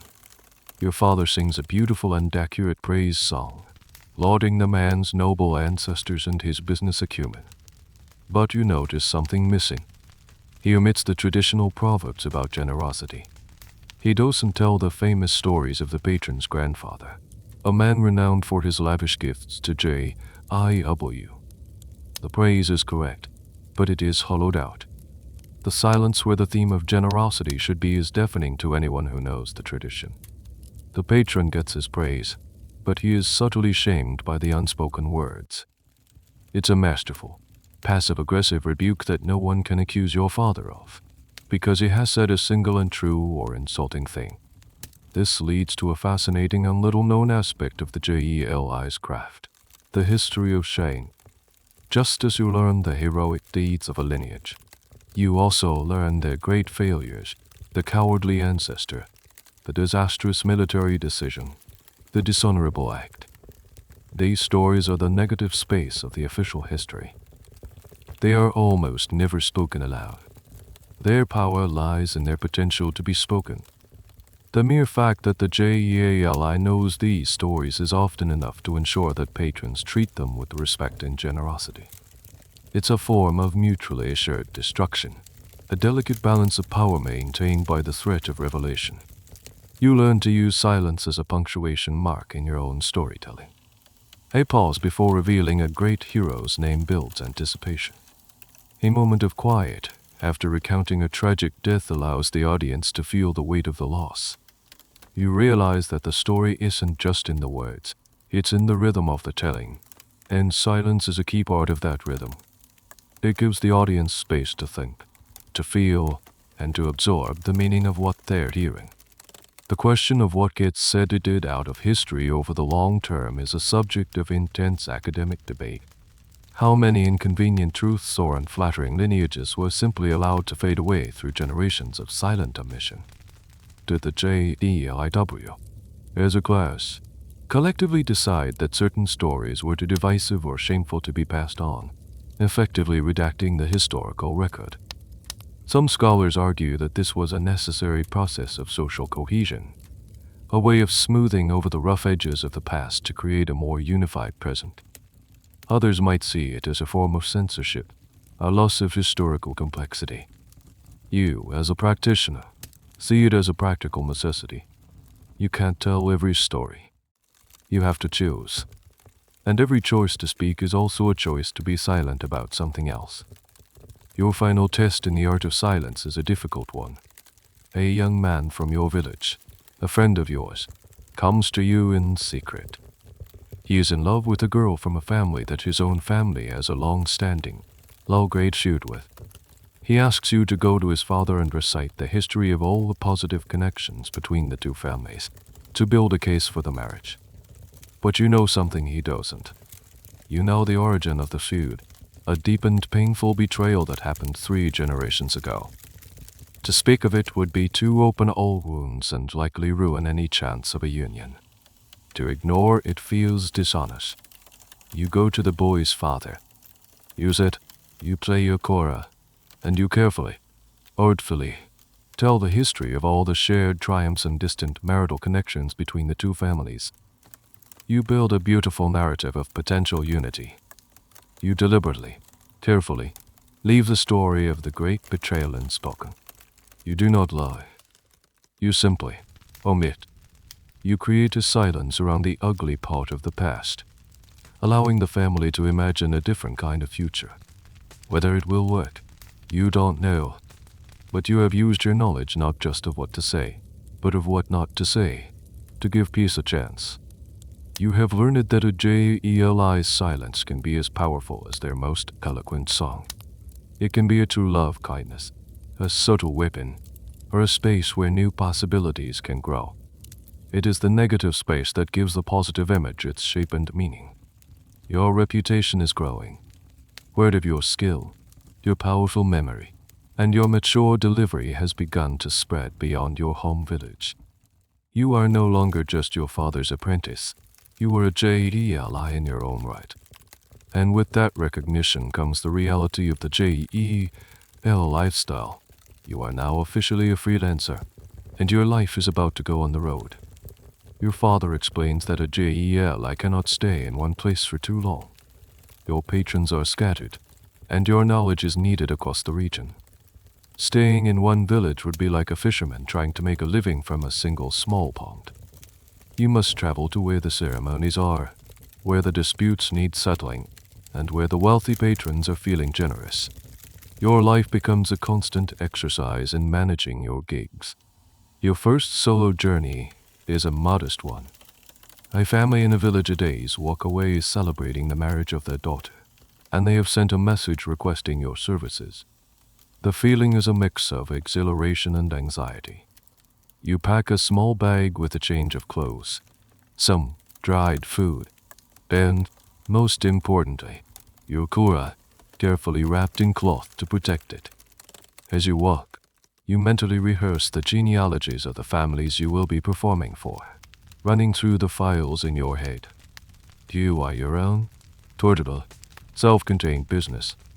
The life of an itinerant Jeli is not always glamorous. You sleep where you are offered a space, sometimes in a comfortable guest hut, other times on a simple mat on a family floor. You eat what you are given. You learn to be adaptable, to read the social cues of a new village quickly, to identify the influential elders and the ambitious young men who might be future patrons. You are a traveler, but you are not a tourist. You are a professional on a business trip. You quickly learn the rhythm of this freelance life. You might spend a week in one village for a series of wedding festivities, then travel for 3 days to reach a market town where a wealthy merchant has requested a praise song to impress a visiting dignitary. You learn to manage your schedule, to know which events are most prestigious and therefore most lucrative, and how to politely decline a less important invitation without causing offense. It's a constant balancing act. Here's a curious, practical detail of this lifestyle. Jeli often acted as a kind of postal service. Because they were constantly traveling between towns and regions, they were entrusted with carrying messages, both verbal and sometimes written. A chief in one village might ask a traveling Jeli to convey a sensitive message to his cousin 3 villages away. This made the Jeli a vital node in the region's communication network, a human version of a fiber optic cable, transmitting data across the landscape. You learn that your reputation is your currency. After a powerful performance, your name travels ahead of you. A good review from a satisfied patron is the best advertising you can get. Conversely, a single misstep, a forgotten name, a clumsy performance, a perceived insult, can damage your brand and make it harder to find work. The pressure is immense. Every performance is an audition for the next one. This constant travel and interaction with different communities exposes you to a wealth of new information. You are not just a broadcaster of history. You are also a collector. In each new village, you listen. You learn local histories, minor genealogies you hadn't known, new versions of old stories. Your mental database is constantly expanding, growing richer and more complex. You might learn a new song from another Jeli you meet on the road, or a proverb from a wise old woman. You are a lifelong learner, and the world is your classroom. This aspect of the Jeli's life raises an interesting question for historians who study the transmission of epics like Jeli. How did the epic maintain its core consistency across such a vast geographic area, yet also incorporate so much local variation?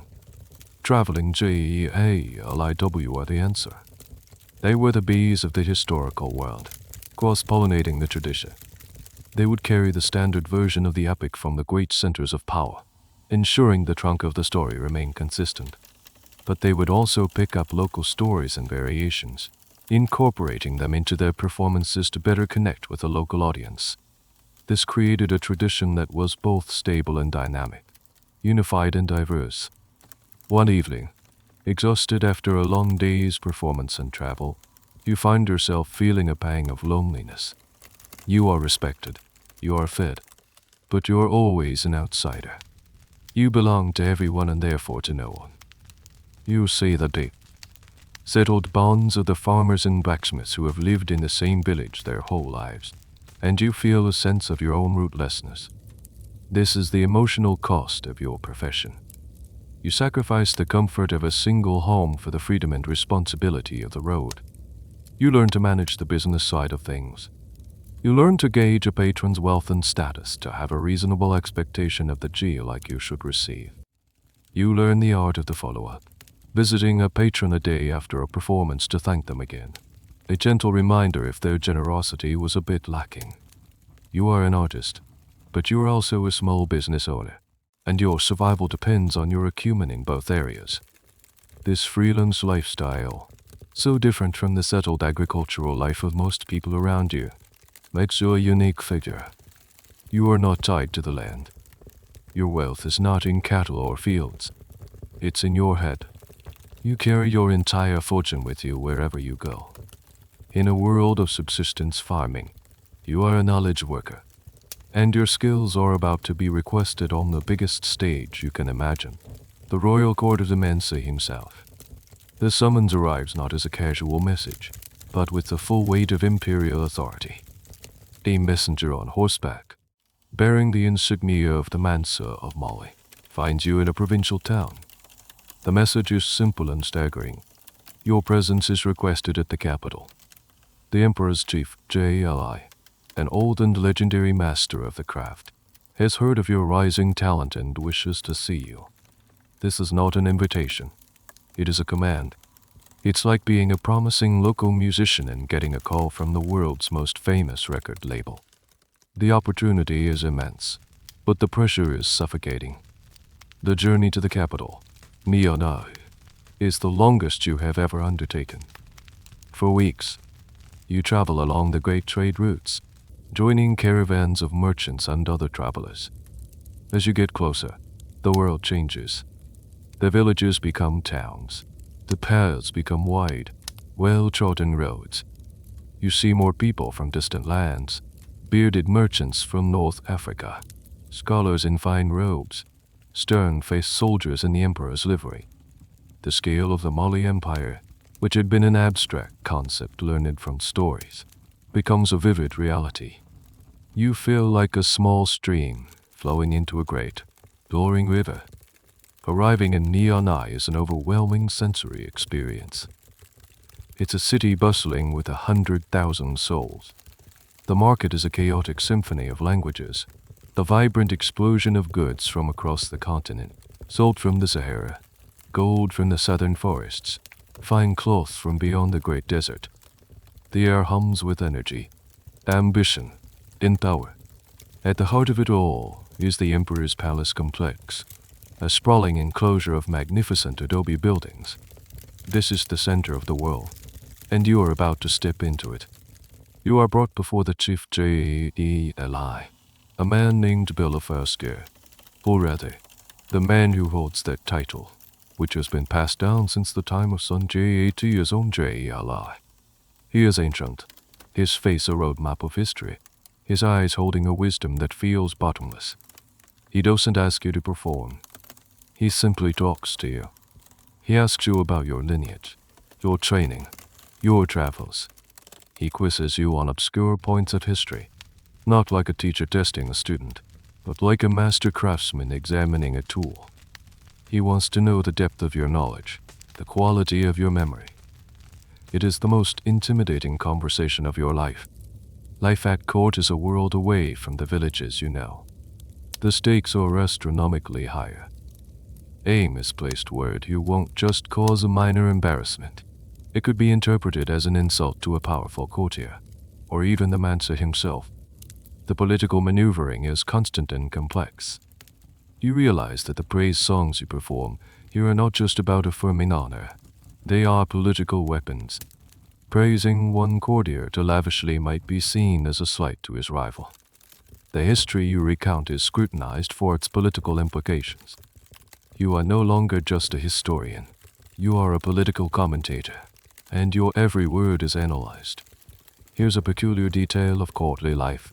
The Mansa rarely spoke directly to his subjects in public. Instead, he would whisper his commands to his Jeli, who would then proclaim them in a loud, clear voice. The Jeli was the emperor's official spokesman, his pouch, or mouth. This had a practical effect. It amplified the king's voice, but it also had a powerful symbolic function. It shrouded the Mansa in an aura of sacred authority, making him seem above common speech. It also placed the Jeli at the absolute center of power, as the sole conduit for the emperor's will. You are given a small lodging within the palace walls and assigned to be an assistant to one of the senior Jeli, the LIW. Your days are spent in the background, observing, listening, and learning the intricate protocols of the court.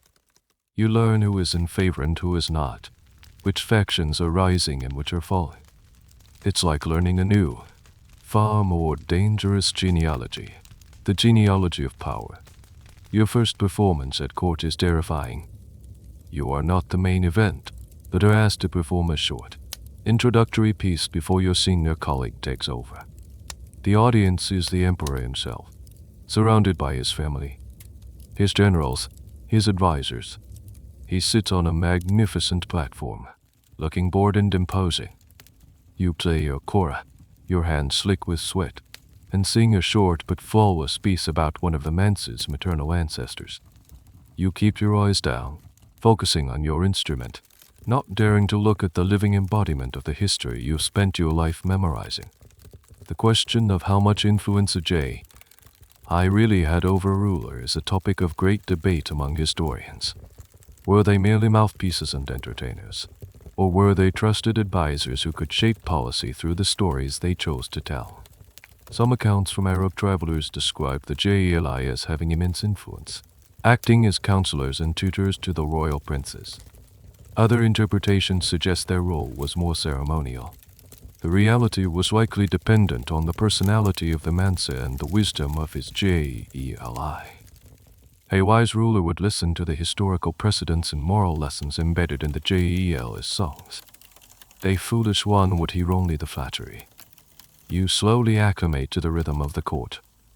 You learn to navigate the treacherous currents of ambition and jealousy. You learn to deliver praise that is both lavish and politically astute. Your knowledge of the deep histories is your greatest asset. You can subtly remind a powerful but arrogant general that his lineage owes its prominence to the loyalty his ancestor showed to the man's ancestor, a gentle but firm check on his ambition. You are learning to use history as a tool of statecraft. The chief Jeli, the old master, calls you to his side one day.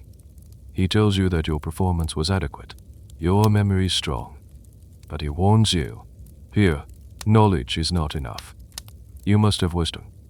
You must know when to sing of war and when to sing of peace. You must know when to praise the lion and when to praise the cunning of the spider.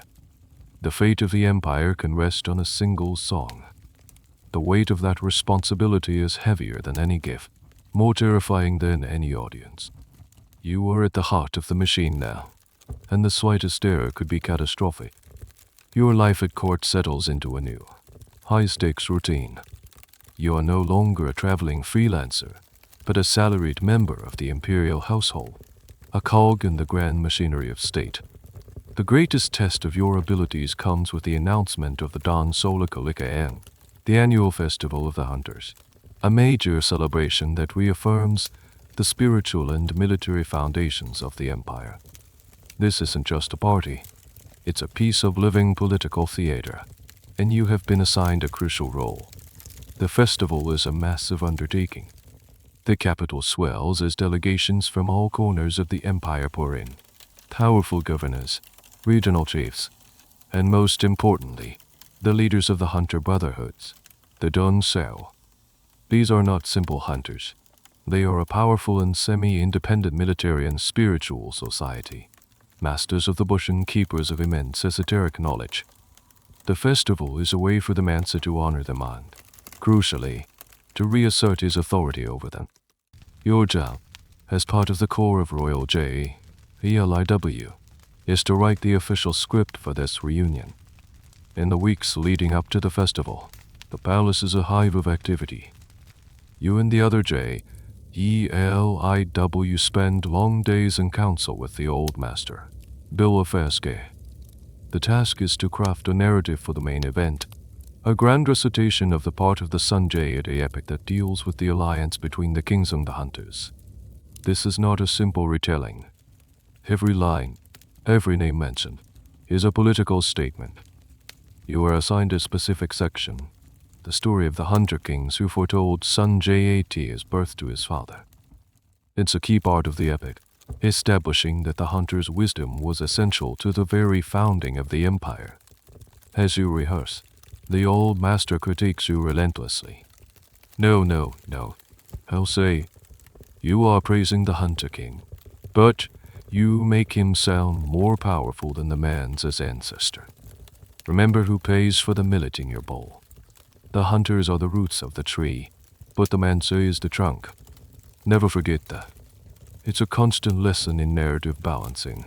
You must honor the hunters enough to make them feel valued, but not so much that they get any ideas above their station. This event highlights a fascinating, if courty, part of a Jeli's knowledge base, the vast pharmacopoeia of the hunters. The Dong Sao were masters of herbal medicine and magical talismans, and the Jeli were often the repositories of this knowledge in narrative form. Stories in the epic contain hidden references to specific plants and their uses. A line like he washed his face with the leaves of the anti-jankara before battle isn't just a poetic detail. It's a coded reference to a plant believed to grant courage or invincibility. I had to be a part-time ethnobotanist to understand the deeper layers of their own stories. On the day of the festival, the great public square of Neon Eye is a sea of humanity. The air is electric, thick with the smell of incense and the low drum of 100 drums. The hunter delegations are a formidable sight, dressed in their traditional mud-cloth tunics adorned with mirrors, animal horns, and amulets. They carry their sacred harps, the Donsoganai, and their ritually charged hunting rifles. Their energy is wild, untamed, a stark contrast to the rigid protocol of the court. The Mansa arrives in a grand procession, shielded from the sun by silk parasols, his every move announced by his personal Jeli. He takes his seat on a raised dais, a remote and glittering figure. The performance begins. One by one, the senior Jeli take the stage. They weave the story of the empire's founding, their powerful voices soaring over the crowd. When your turn comes, your heart is a frantic drum against your ribs. You step forward, kora in hand, and begin your section. You look out at the sea of faces, the impassive courtiers, the proud, watchful hunters, and you focus on the story. You pour all your training, all your skill, into the performance.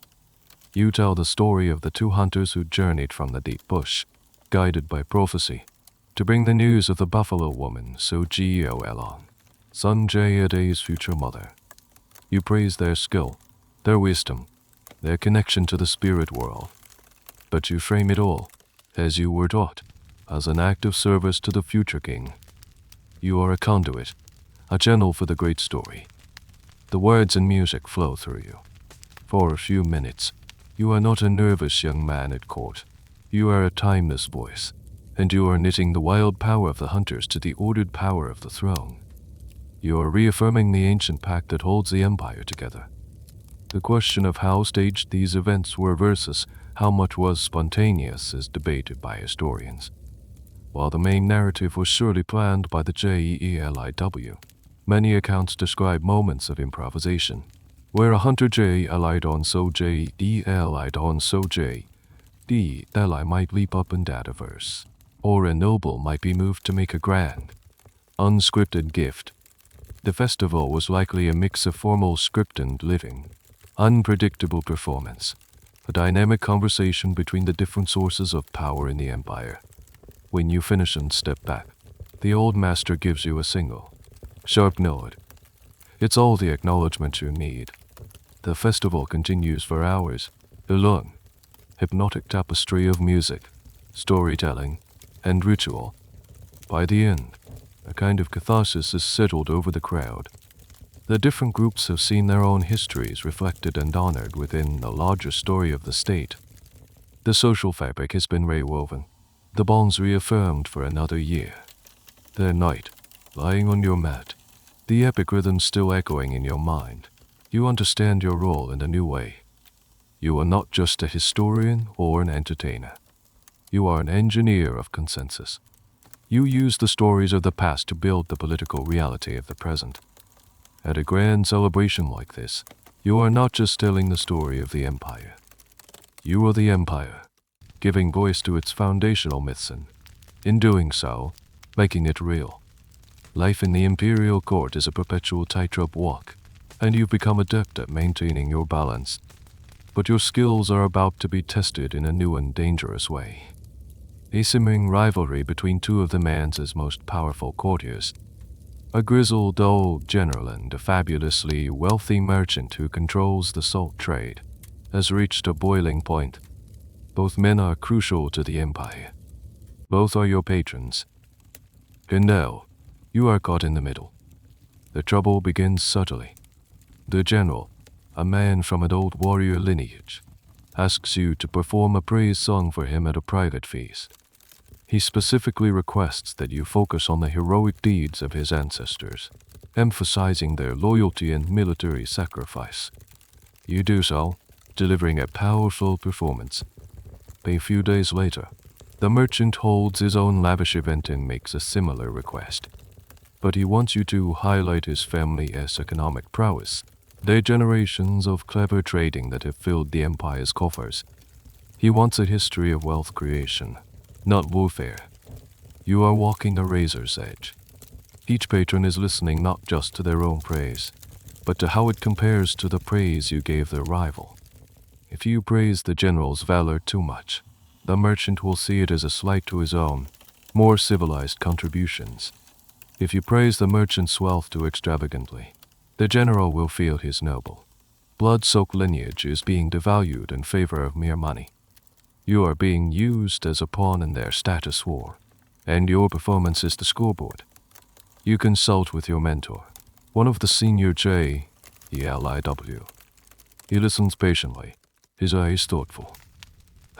He says with a wry smile, "The lion and the crocodile. They share the riverbank, but they do not love one another. This is a classic his dilemma. You cannot praise one so much that you anger the other. The key is not balance, but relevance.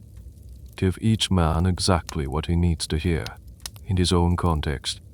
This is where your deep knowledge of history becomes a tool for delicate social surgery. For the general, you delve into the deep military history of his clan, but you also cleverly find and include an anecdote about an ancestor who was praised for his wisdom in avoiding a needless war, subtly flattering the general's prudence as well as his strength. For the merchant, you praise his family's wealth, but you frame it as a service to the state, telling a story about how his grandfather's timely financing of the army helped win a key battle. You are not just flattering them. You are building narrative bridges between their competing worldviews, showing how both martial strength and economic power are essential to the empire. You are trying to make them see themselves as two pillars holding up the same roof, rather than two rams butting heads. This situation touches upon a little-known subspecialty within the Jeli tradition, that of the satirist. While praise was the main currency, a Jeli also had the power to criticize, usually through veiled allusions and clever metaphors.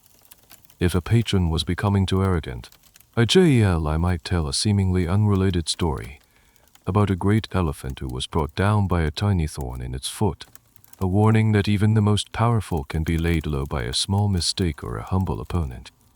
This was a risky game, but it was one of the few ways anyone could speak truth to power. The tension comes to a head at a public gathering before the Mansa. Both the general and the merchant are in attendance.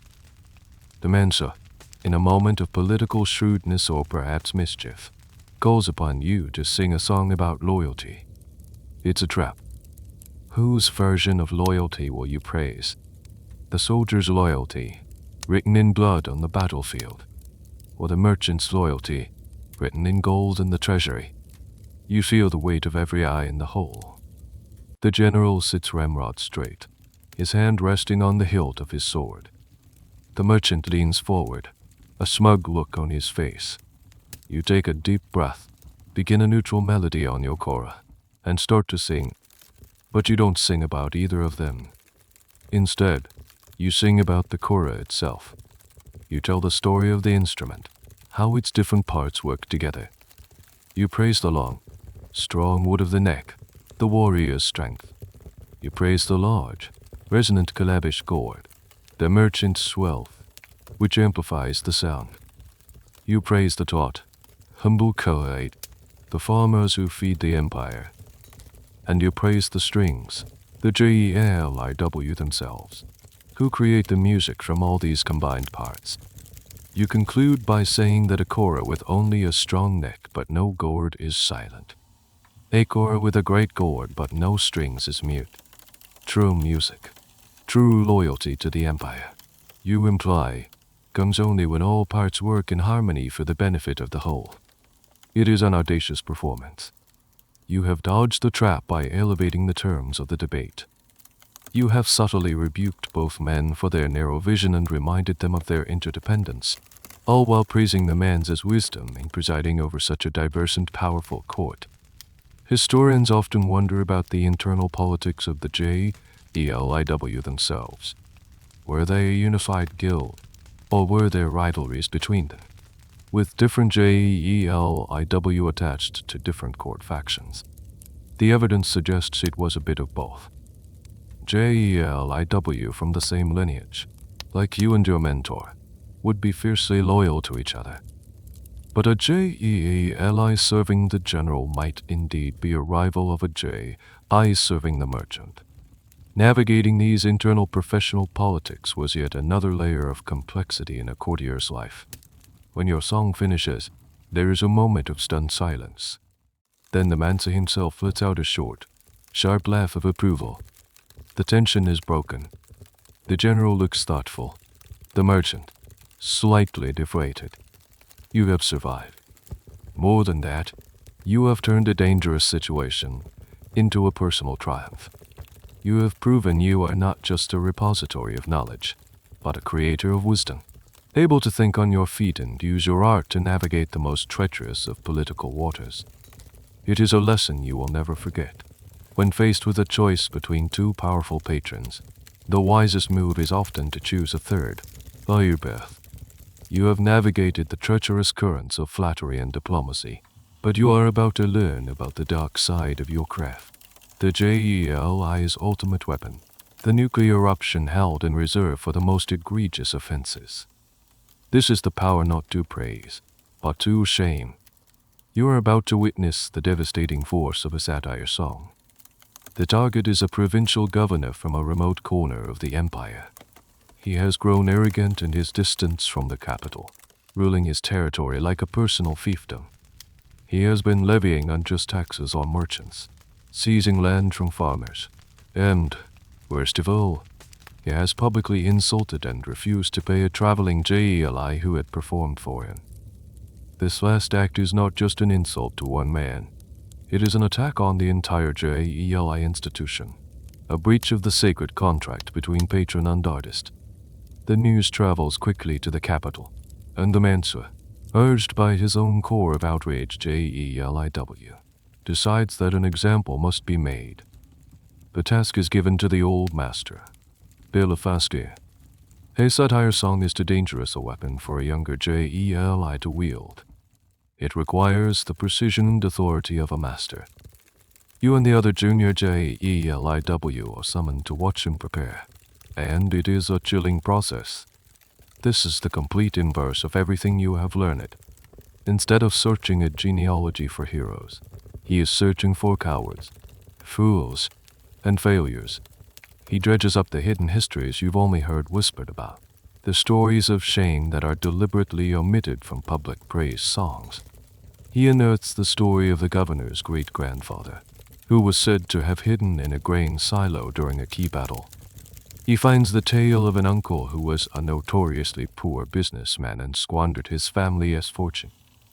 He selects the most damning and, crucially, the most verifiable of these negative anecdotes. A satire song cannot be based on lies. Its power comes from the broadcasting of uncomfortable truths. Then comes the music. He composes a melody for the song, and it's a masterpiece of subtle mockery. It takes the traditional melodic theme of the governor's family and twists it, adding sour notes and a clumsy, lurching rhythm. It sounds like a beautiful song being played slightly out of tune, a sonic representation of the governor's own flawed character. It's designed to be a persistent earworm, a tune that, once heard, is impossible to forget. Here's a truly peculiar detail about this practice. The Jeli performing a satire often wore their clothing inside out or wore a mask. This was a form of ritual protection. By inverting their appearance, they were signaling that they were stepping outside the normal rules of social interaction and invoking a dangerous, chaotic power. It was a way of saying, "This is not me, the individual, speaking. This is the voice of justice, and I am merely its temporary, distorted vessel." The performance is not delivered in the capital. That would be too simple. The old master, accompanied by a retinue for his own protection, travels to the major market town just outside the disgraced governor's own territory. He will perform the song where it will do the most damage, among the merchants and travelers who will then spread it like a virus throughout the empire. On the appointed day, a huge crowd gathers, buzzing with anticipation. Everyone knows something extraordinary is about to happen. The old master takes the stage, his face grim and serious. He begins to play the warped, mocking melody. Then he sings. His voice is laced with scorn. He doesn't shout or rage.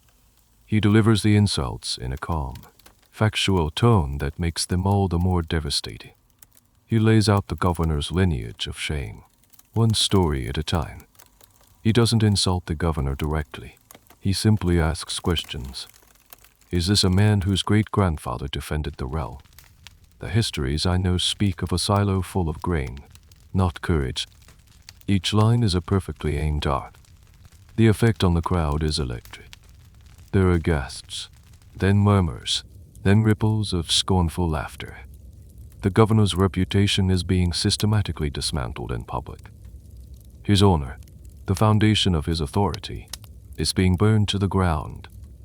By the time the song is over, his name has become a punchline. The question of whether this form of public shaming was a legitimate to love social control or a form of character assassination is something academics still discuss. From the perspective of the Jeli and the ruling class, it was an essential mechanism for enforcing norms. It was the ultimate check on the abuse of power in a society that lacked a formal, written legal code that applied to everyone equally. For the victim, however, it must have felt like a brutal and inescapable attack. The fallout is swift. The song spreads like wildfire. Merchants mock the governor openly. His soldiers, their own honor tainted by their leader's shame, become demoralized and disloyal. Within a month, his authority has completely evaporated. Humiliated and powerless, he is forced to travel to the capital and beg the Mansa for forgiveness, offering enormous gifts as a sign of his penitence. An example has been made. Watching this unfold fills you with a profound sense of awe and terror. You have witnessed the full spectrum of your craft's power. You have seen how a Jeli's words can build a man up to the heights of glory, and you have now seen how they can tear him down to the depths of ignominy. You understand that this power is a double-edged sword, and it must be wielded with immense wisdom and restraint. The praise song is your daily bread, but the satire song is a sacred and terrible weapon, to be unsheathed only when the very integrity of the tradition is at stake. You hope you never have to use it. Life at the Mansa's court has taught you about the grand, formal applications of your craft. The epic performances, the high-stakes diplomacy, the devastating satires. But now, you begin to appreciate a more subtle, everyday aspect of your role. As a JELI, you are not just a performer, you are a hub of information. Your constant travel, your access to all levels of society, and your trained ear for gossip make you an invaluable, if unofficial, intelligence agent for your patrons. This role isn't something you are formally taught, it's something you grow into. Because you are a JELI, people talk to you. In the marketplace, merchants grumble to you about new tolls on a trade route. In a village, an elder might casually mention that the harvest has been poor in a neighboring valley. While waiting to perform for a noble, you overhear the stable hands gossiping about the health of his prized horses. To most people, this is just chatter. To you, it's data. Your mentor explains it to you one afternoon as you watch the endless river of people flowing through the palace gates. AJELI must have 2 sets of ears, he says. One for the music, and one for the whispers of the world. The Mansa knows how many soldiers his governors have. But does he know if their soldiers are happy? The JELI knows. The Mansa knows the price of salt in the capital.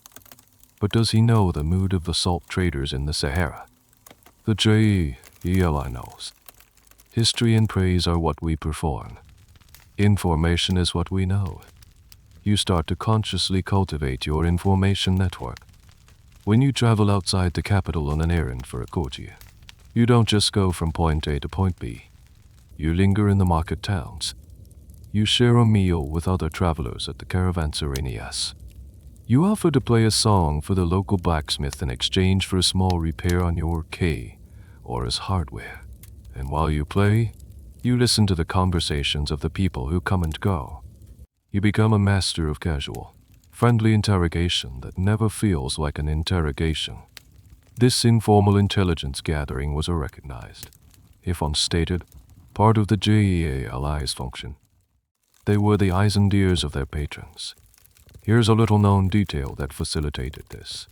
Because of their unique social standing, JELIW could often move between hostile or rival groups with a degree of immunity.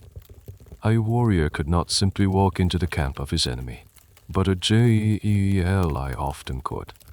They were seen as being outside the conflict, their purpose being to record the history of both sides. This gave them unparalleled access to information that no spy or soldier could ever hope to get.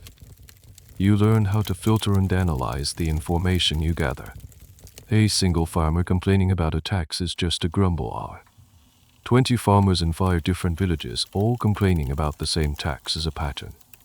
It's a sign of potential unrest, and it's a piece of information that is valuable to your patron at court, or even to the mans as advisors.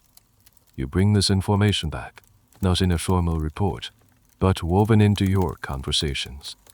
While talking with your mentor, you might say, I was in the western provinces, and the praise for the Mansa is as strong as ever, though the millet is thin on the ground this year, and the new tax collector is a man whose name is not yet sung with joy.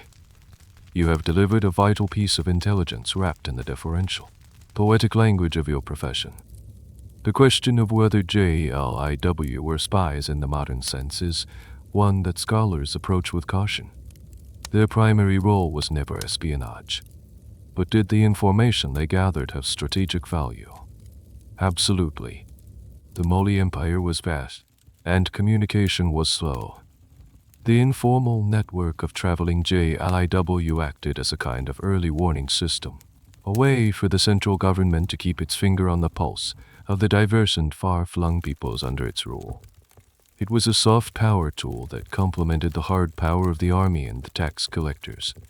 One day, this role becomes critically important.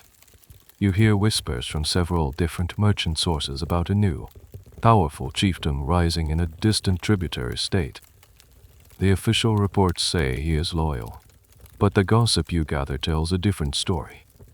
The merchants say he is stockpiling weapons and making alliances with groups outside the empire. This is not a historical fact you can sing about. It's a present-day threat. You bring this information to the old master, Bill Fasque. He listens intently, his brow furrowed. He doesn't question your sources. He knows a good Jeli can read the mood of the land. He takes the information directly to the man's inner council. At first, the generals are dismissive. It's just market gossip. But the old Jel's word carries weight. The council decides to send a diplomatic mission, which is also an intelligence mission, to the chieftain's territory to verify the claims. The mission confirms your whispers were true. The chieftain was planning a rebellion. Thanks to the Jel's informal information network, a potential crisis is averted before it can begin. This event earns you a new level of respected core. You are not just a performer with a good memory. You are a man who understands the present as well as the past. You have shown that your value lies not just in the stories you tell, but in the ones you hear. You have fully embraced your role as a living node in the great communication network of the Empire. A human hard disk doesn't just store old data, but actively acquires and processes new data in real time. Your ears have become as important as your voice. Your word, so deeply rooted in the spoken word and the power of memory, is about to collide with a different, and in some ways, rival technology, the written word. While you have seen books before, carried by merchants and clerics from the north, the influence of literacy is now becoming too significant to ignore, even within the insulated walls of the Mance's court. This creates a fascinating tension, a quiet struggle between two different ways of storing and valuing knowledge. The catalyst is the arrival of a prominent Islamic scholar from Timbuktu, a city renowned for its great libraries and university. He has been invited by the Mansa, who, like many rulers before him, seeks to balance the traditional man culture with the prestige and administrative power of the Islamic world. The scholar is a man of immense learning, but his knowledge comes from books, not from a lineage of oral performers. He carries with him chests filled with precious, handwritten manuscripts on law, theology, astronomy, and, most threateningly, history. You watch him at court, a quiet, serious figure who spends his evenings reading and writing in his chambers, his world contained in the ink on a page. There is a mutual, if wary, respect between him and the Jeliw. He admires your prodigious memory, and you admire his vast, scholarly learning. But there is an undeniable friction. He represents a world where truth is fixed, silent, and permanent on the page. You represent a world where truth is fluid, discerned, and alive in the telling. One evening, the Mansa calls for a debate. He brings the visiting scholar and the old master, Belafazke, together in his private chambers. He wants to hear them discuss a point of history, the lineage of a particular vassal king. Belafazke closes his eyes, strums his kora, and recites the lineage from memory, a rich performance filled with poetic flourishes and anecdotes. The scholar then unrolls a scroll. He has a written account, compiled by a historian from the vassal king's own court. He reads the names, and they mostly match. But there are discrepancies. A name is different. The order of two brothers is reversed. The Mansa turns to the two men. Which of you is correct? He asks. The scholar argues for the authority of the written word. It was recorded at the time, he says calmly. It is free from the corruptions of memory. It does not change with each telling. Belafazke's response is powerful. A name on a page is a dead thing, a skeleton. He counters. My history has flesh and blood and spirit. I know the stories behind the names, the character of the man. Furthermore, he adds, with a sharp glance at the scholar who wrote that history, was he the king's own man, paid to make his lineage look better than it was? My knowledge comes from a long line of Jeliw, sworn to the truth of the tradition, not to the vanity of one king. This moment perfectly captures the ongoing debate that historians have about this period. It was a time of dynamic cultural exchange, not a simple replacement of one system by another. Oral and literate traditions coexisted and influenced each other. Jeli began to incorporate elements from Islamic stories, and written chronicles by local scholars were often based on the oral accounts of Jeli. It was not a war, but a complex dance. You see the practical effects of this new technology. The court administration is increasingly reliant on scribes to keep records of taxes, trade inventories, and legal judgments. Writing is undeniably useful for accounting and bureaucracy. It's a tool for managing the now. But for the deep past, for the cultural identity of the empire, for everything that gives the Mansa his legitimacy, the spoken word of the Jeli still reigns supreme. Here's a quirky manifestation of this cultural mixing. Some Jeli, while never abandoning their oral craft, began to see the power of the written word as a kind of magic in itself. They might incorporate written amulets, containing verses from the Quran, into their traditional talismans. They recognized that the strange markings on a page held their own form of NYMA, their own spiritual energy, and they sought to harness it alongside their own. You decide to learn more about this rival technology. You strike up a conversation with one of the scholar's young assistants. He shows you how the Arabic script works, how the elegant swirls and dots represent sounds. It's fascinating, but it also feels profoundly alien. To you, a story is an event, a performance in time. The idea of it being a static object, a pattern on a page, feels like a contradiction in terms. The Mensa, in his wisdom, does not choose a winner in the debate. He thanks both the scholar and the Jeli, acknowledging the value of both forms of knowledge. He will use the scholar's books to help him administer his vast empire, but he will use the Jeli's songs to inspire its soul. This encounter leaves a deep impression on you. You realize that your tradition, which felt so eternal and unshakable, is part of a changing world. The arrival of paper and ink does not spell the end of the Jeli, but it presents a challenge. It forces you to be even better at what you do, to emphasize the unique power of your living, breathing art. You are the keeper of the history that has a heartbeat. You must ensure that its pulse remains strong and vibrant in a world that is increasingly falling in love with the silent, still beauty of the written word. The future of your craft, you realize, will depend on its ability to coexist with, and prove its unique value against, the power of the page. The encounter with the written word and its claims of a single, fixed truth plants a seed of doubt in your mind. You have always known that you tailor your performance to your audience, but you've held to the belief in a core, unchangeable trunk of history.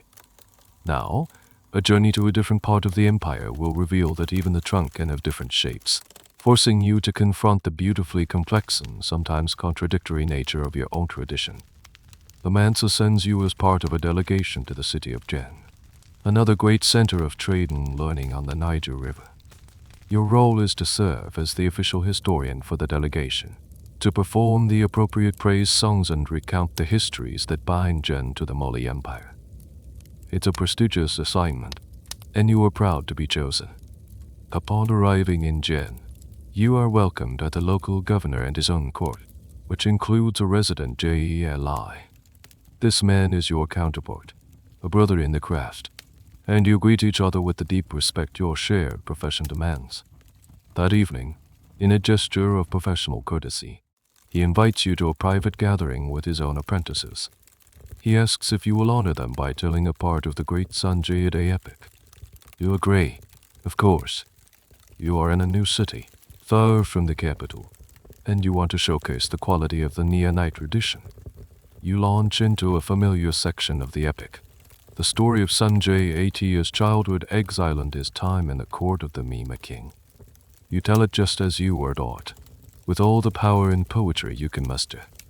When you finish, the local Jeli and his students applaud warmly. Then, the Jeli says, "A beautiful telling, my brother from the capital. Your words have great power." It is always fascinating to hear the neon-I version. The neon-I version. The phrase startles you, as if there were any other. he then says, with a smile. Here in Jen, we tell it slightly differently. Would you indulge an old man and listen? He picks up his own kora, which is subtly different from yours in its construction, and begins to play. He tells the same part of the story, Sun Jaede's exile. The main events are the same, but the details, the emphasis, are radically different. In his telling, the hero who gives Sun Jaede shelter is not the Mima king, but a powerful ancestor of Jen's own ruling family. He recounts a long, elaborate scene, which you have never heard before, where Sun Jaede learns crucial skills in commerce and river navigation from the people of Jen, skills that were essential to his later success. In this version, Jen is not just a footnote in the story of exile. It is a central and indispensable part of Sun Jaede's development. You are stunned. It's not a contradiction on the level of a written text, where one name is simply wrong. It's a fundamental fork in the narrative, a branching of the river of history. Both versions serve to legitimize a political reality. Your version emphasizes the supreme authority of the central court. His version elevates the importance of his own city. Within the imperial structure, neither of you is lying. You are both telling a truth that serves your community and your patron. This phenomenon is a source of endless fascination for academics. The Sun Jaede epic is not a single text but a tradition, with major regional variations. The Gambian version, for example, is different from the Malian version, which is different from the Guinean version. Scholars debate the origins of these forks. Did they arise from simple memory drift over centuries? Or were they conscious political adaptations? Has local JLIW tweaked the story to give their own patrons a more prominent role in the great national drama? The answer is likely a bit of both. This experience forces you to think about your own craft in a new light. You are not just a hard drive, faithfully storing a single, static file. You are more like a user of a powerful piece of open source software. The core code, the Sun Jaede epic, is shared by all.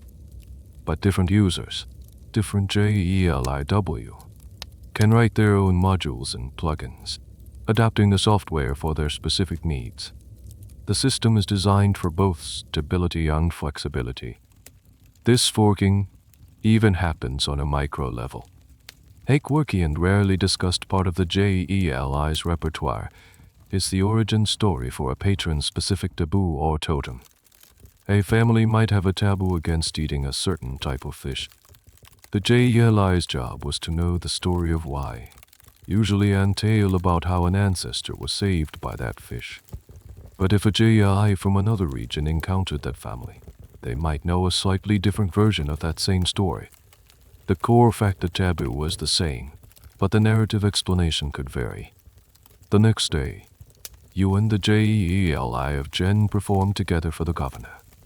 You don't try to reconcile your two versions. Instead, you perform a kind of dialogue.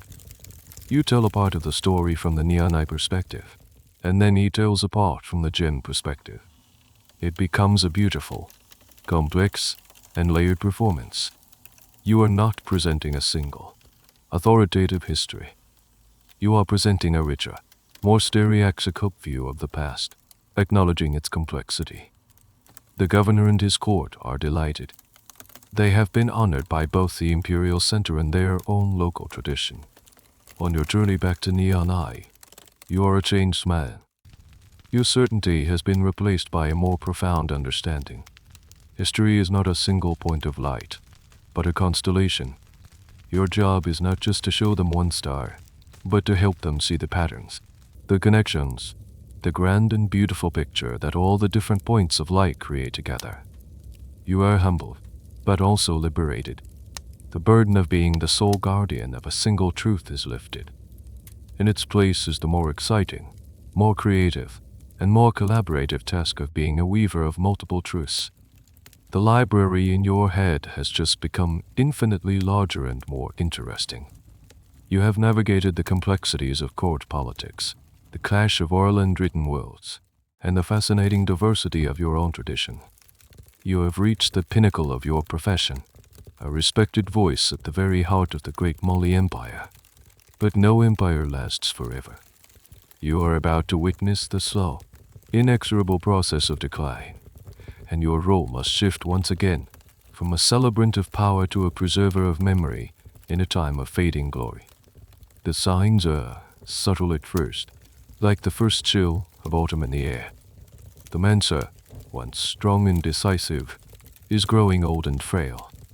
His sons, who should be united, are locked in a bitter and barely concealed rivalry for the succession. The flow of gold from the southern mines, the lifeblood of the empire, begins to trickle instead of gush. On the empire's fringes, ambitious local leaders and rival powers, like the rising Songhai kingdom to the east, begin to test the borders, sensing weakness at the center. Your performances at court take on a new, almost desperate quality. You are called upon more and more frequently to sing the epics of unity, the stories of how Sunjay brought the warring clans together to forge the empire. The praise songs for the Mansa become more about his glorious past than his uncertain present.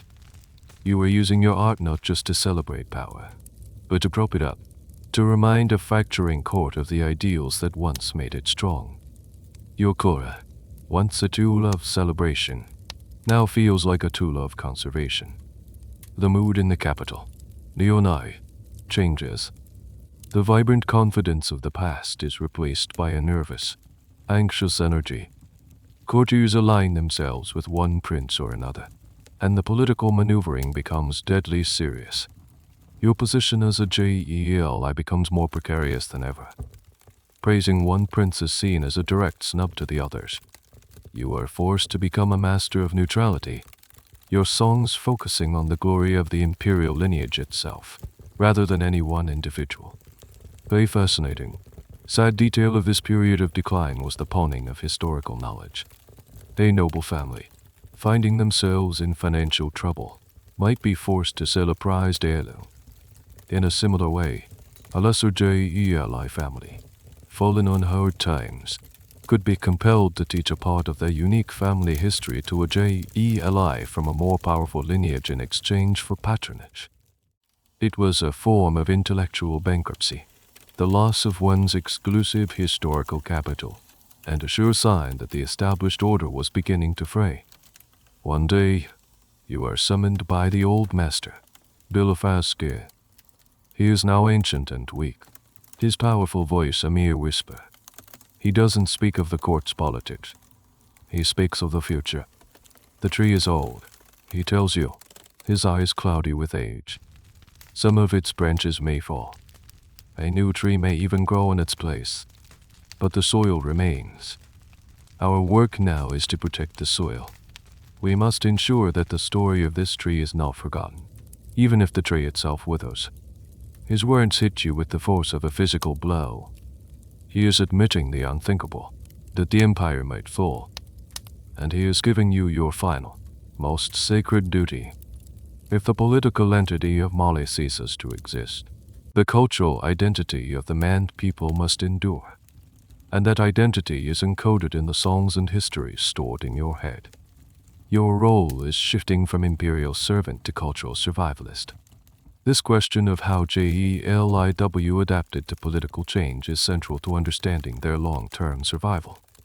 Empires rose and fell. Mali gave way to Songhai, which in turn was fractured. But the Jeli tradition continued. How?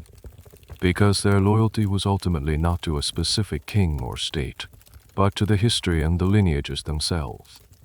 When the Keita dynasty of Mali fell from supreme power, the Jeli didn't simply stop telling their story. They just told it in a new context, now performing for new masters, perhaps even the very Songhai kings who had conquered them, and weaving their new patrons' genealogies into the existing historical tapestry. They were masters of adaptation. You begin a project in secret with the other senior Jeli. You start a systematic process of cross-referencing your knowledge, ensuring that the great epics and the most important genealogies are held in common by all of you. It's a conscious effort to create redundant backups of the cultural database, so that if one of you should fall victim to the political turmoil, the knowledge will not be lost. You spend long nights not in performance, but in quiet recitation, checking and reinforcing each other's memories. The old Mansa finally dies. As you feared, the succession is not peaceful. The princes go to war, and the empire is plunged into a devastating civil conflict. The court at Neonai, once the brilliant center of the world, becomes a place of fear and bloodshed. The beautiful adobe palace is sacked. The great dream of Sanjay Ade is dying. You must make a choice. Do you stay and serve whichever prince wins the bloody struggle, his hands stained with his brother's blood? Or do you follow the old master's final advice and protect the soil? You make your decision. One night, with a small bag and your precious kora, you slip out of the broken capital. You are not fleeing into obscurity. You are going on a new kind of mission, to find a new patron, perhaps in a place far from the heart of the dying empire, a place where the old stories can be planted in new ground, to wait for a future spring. Your life as an imperial Jeli is over. Your life as a guardian of memory is just beginning. You are a refugee, but you are a refugee carrying a priceless treasure. The world you knew has been shattered. The imperial court is a memory, the capital a ruin. You are back on the road, but this is not the exciting journey of a young freelancer seeking gigs. This is a deliberate, somber mission to ensure the survival of the data you carry. Your new purpose is not to perform for the powerful, but to find a student. It is time to begin the sacred process of transmission, to back up the library in your head into a new, younger vessel.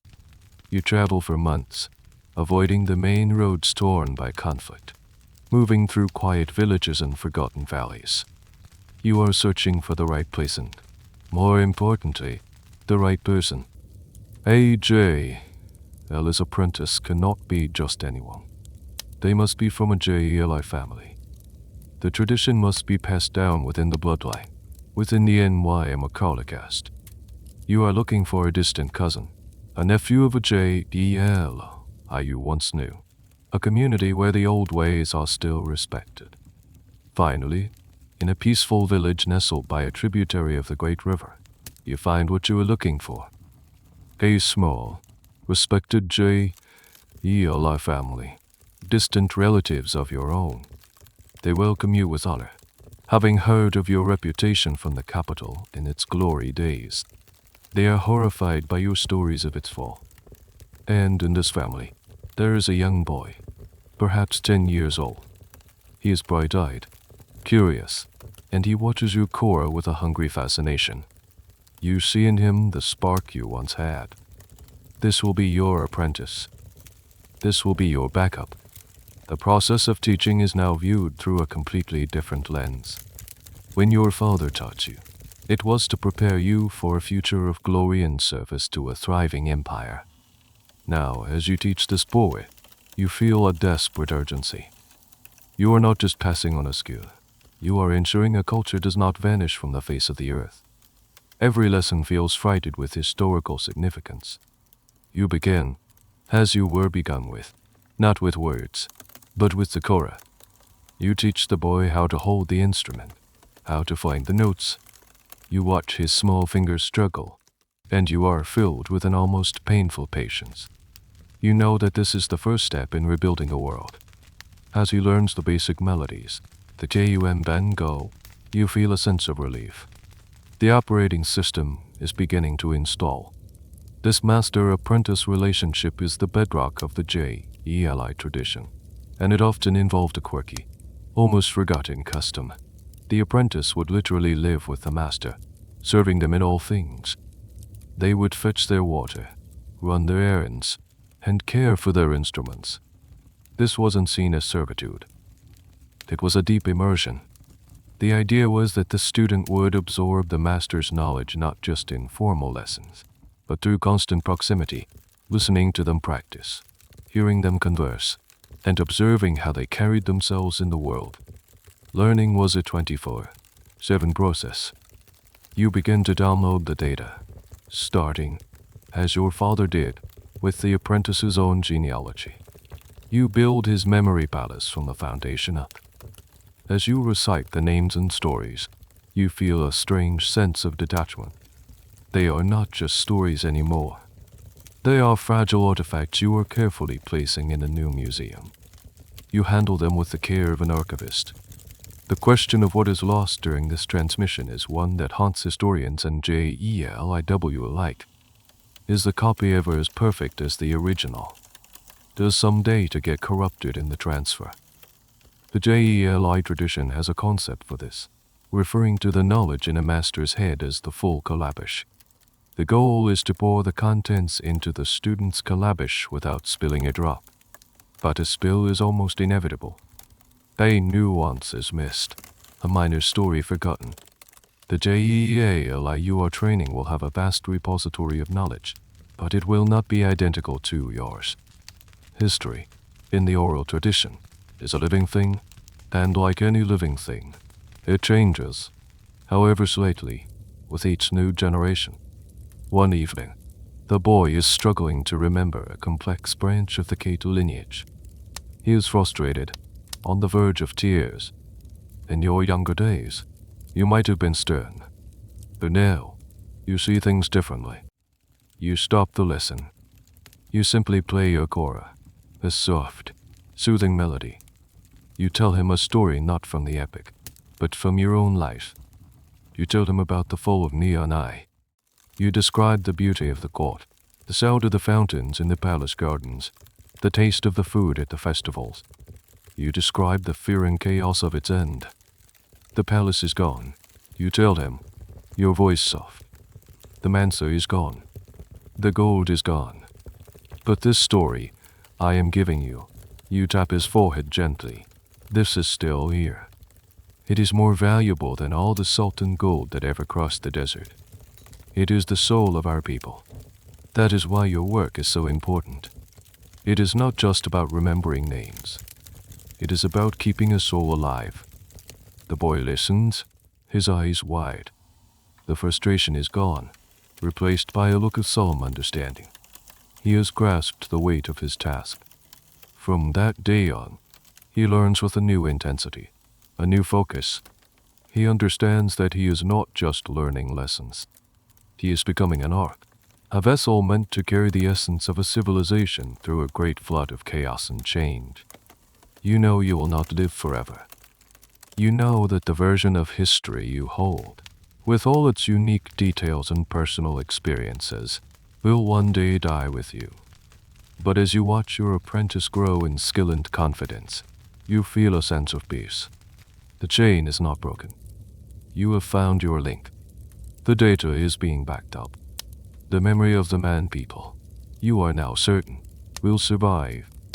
As you settle into your new role as a teacher and cultural guardian, you begin to reflect on the vast library in your own mind. In doing so, you become aware of a significant, and often overlooked, section of that library, the histories and stories of women. In your formal training and your public performances, the focus has almost always been on the patrilineal lines, the kings, the warriors, the fathers and sons. But now, in the quiet of your semi-retirement, you start to appreciate the immense, parallel world of the female JELI, the JELI Maso. You had always known they existed. Of course, your own mother, your aunts, the wives of other JELIW. They were all part of this tradition. But their domain was different. Their performances often more private. Their audience primarily other women. The JELI were the keepers of the matrilineal histories.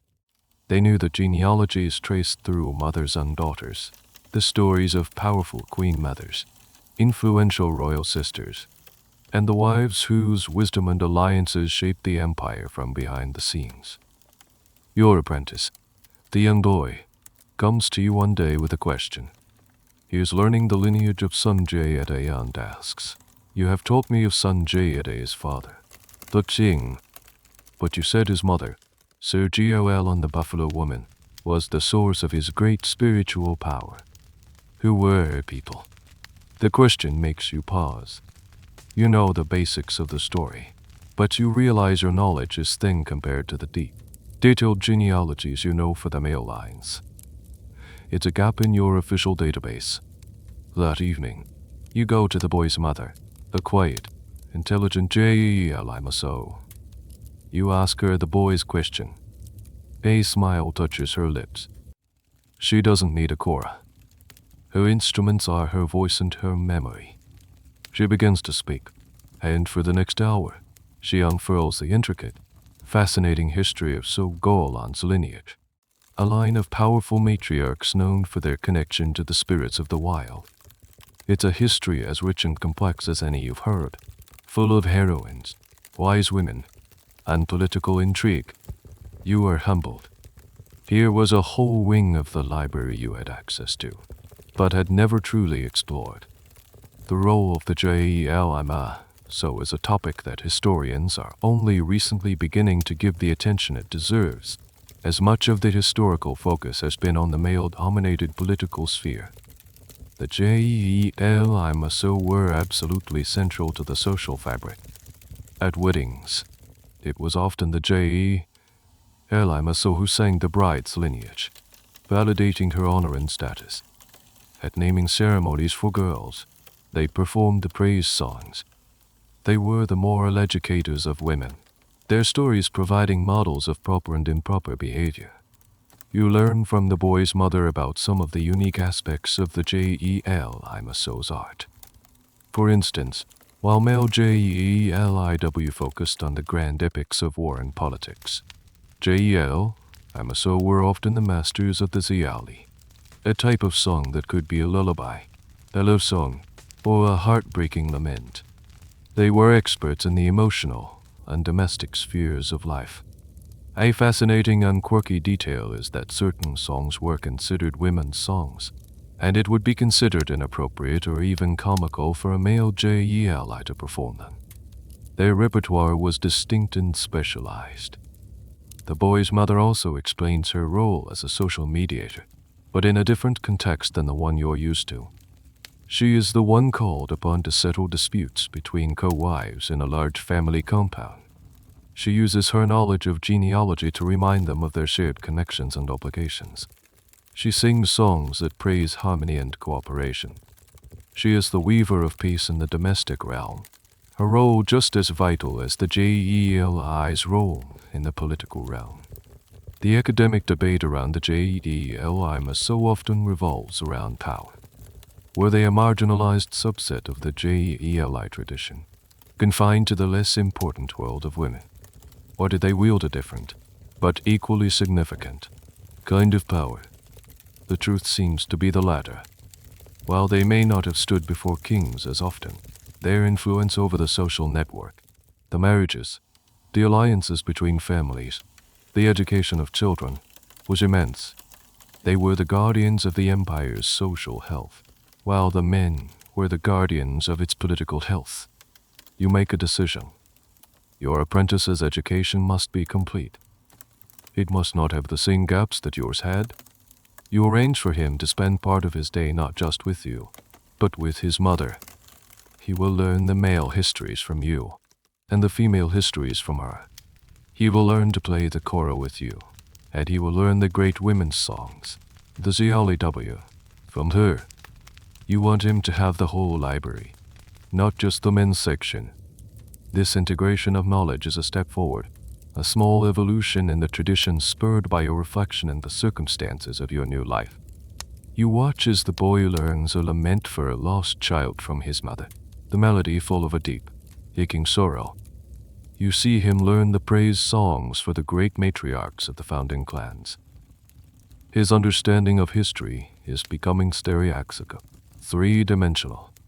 He is learning that the great tree of history has two root systems, the patrilineal and the matrilineal, and both are essential to its strength. By ensuring the female voice of the tradition is passed on with equal importance, you are doing more than just filling a gap.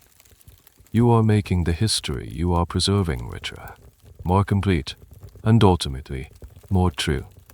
You are ensuring that the memory being carried into the future is not just the story of kings and warriors, but the full, complex story of a people. The years pass in the quiet rhythm of the village. Your hair has turned the color of ash, and your fingers, though still nimble on the kora, have grown stiff in the cool mornings. Your apprentice is no longer a boy, but a young man, his voice deep and sure, his memory a worthy vessel for the great stories. As you watch him teach a group of younger children a simple historical song, you are filled with a sense of peace. The chain will hold. But with age comes reflection, and you begin to grapple with the profound and unsettling nature of the burden you've carried your entire life, the fallibility of human memory. You, the living hard dot, are becoming increasingly aware of your own data degradation. Sometimes, a minor name, a date from a lesser-known genealogy, takes a moment longer to surface. It's like a file stored in a deep archive that requires a few extra seconds to retrieve. The name always comes, but the brief hesitation is a reminder of your own mortality, of the fragility of the flesh and blood medium that stores so much history. This leads you to ponder the very nature of what you have stored. You've spent a lifetime treating your memory as a perfect, objective record. But now, in your old age, you see the subtle ways your own experiences have colored the stories. The tale of a battle you recount now carries a deeper sorrow, colored by your own memory of the civil war that tore the empire apart. A praise song for a wise and just ruler is sung with a new poignancy, a longing for a stability that is gone. You realize you are not just a recorder, you are a filter. Your life has become an invisible layer of commentary on the history you tell. You recall a time, years ago, when you met another very old Jeli on your travels. The two of you sat up late, sharing stories. You told a part of a genealogy, and he told the same one, but he switched the names of two sisters. You were both utterly convinced your version was correct. You argued, not with anger, but with the deep, unshakable certainty of master craftsmen. You never resolved the disagreement. At the time, you were sure he was mistaken. Now you wonder, could your own memory, over decades of retelling, have smoothed out a detail, swapped a name for one that was easier to rhyme or fit into a melody? This issue of memory as reliability is a central, and perhaps unanswerable, question for scholars studying oral societies. How accurate can a multi-generational oral history truly be? Skeptics point to the known tricks of memory, confabulation, suggestion, the tendency to create a more coherent narrative, as evidence that oral traditions must be hopelessly corrupted over time. But proponents argue that the formal structures of the Jeli tradition, the use of music as a mnemonic device, the constant cross-referencing between Jeliw, the high-stakes public nature of performance, created a system of error checking that made it far more reliable than everyday memory. The academic jury is still out, and likely always will be. One afternoon, your former apprentice, now your colleague, asks you about a very obscure point of law from the time of the Mali Empire. You close your eyes to access the information, and for a terrifying second, there is nothing. A blank space. Panic, golden shot, flickers in your chest. Has the file been deleted? You take a breath, hum the melody associated with that legal code, and slowly, the information surfaces, like a shape emerging from mist. But the experience shakes you. The library is still intact, but the librarian is getting old. This touches on a little-known and poignant aspect of a Jeli's old age, the fear of dementia or memory loss. For a Jeli, losing one's memory was not just a personal tragedy. It was a cultural catastrophe. It was the equivalent of a great library burning down. There are sad tales in the tradition of aged Jeliw who began to confuse stories or forget names, a source of great sorrow for their communities. This fear often drove a Jeli to be even more diligent in training their successor, desperate to unload their precious cargo before the ship began to sink. You spend more and more time simply sitting and listening to your students perform. You have become the quality control inspector. You listen for the small details, the right turn of phrase, the correct melodic flourish. When he makes a tiny error, you correct him gently. You are no longer the main performer. You are the senior editor, the consultant, the living reference guide against which the new copy is checked. You reflect on the immense weight you've carried. For 60 years, the history of a people has been entrusted to the delicate, electrochemical connections in your brain.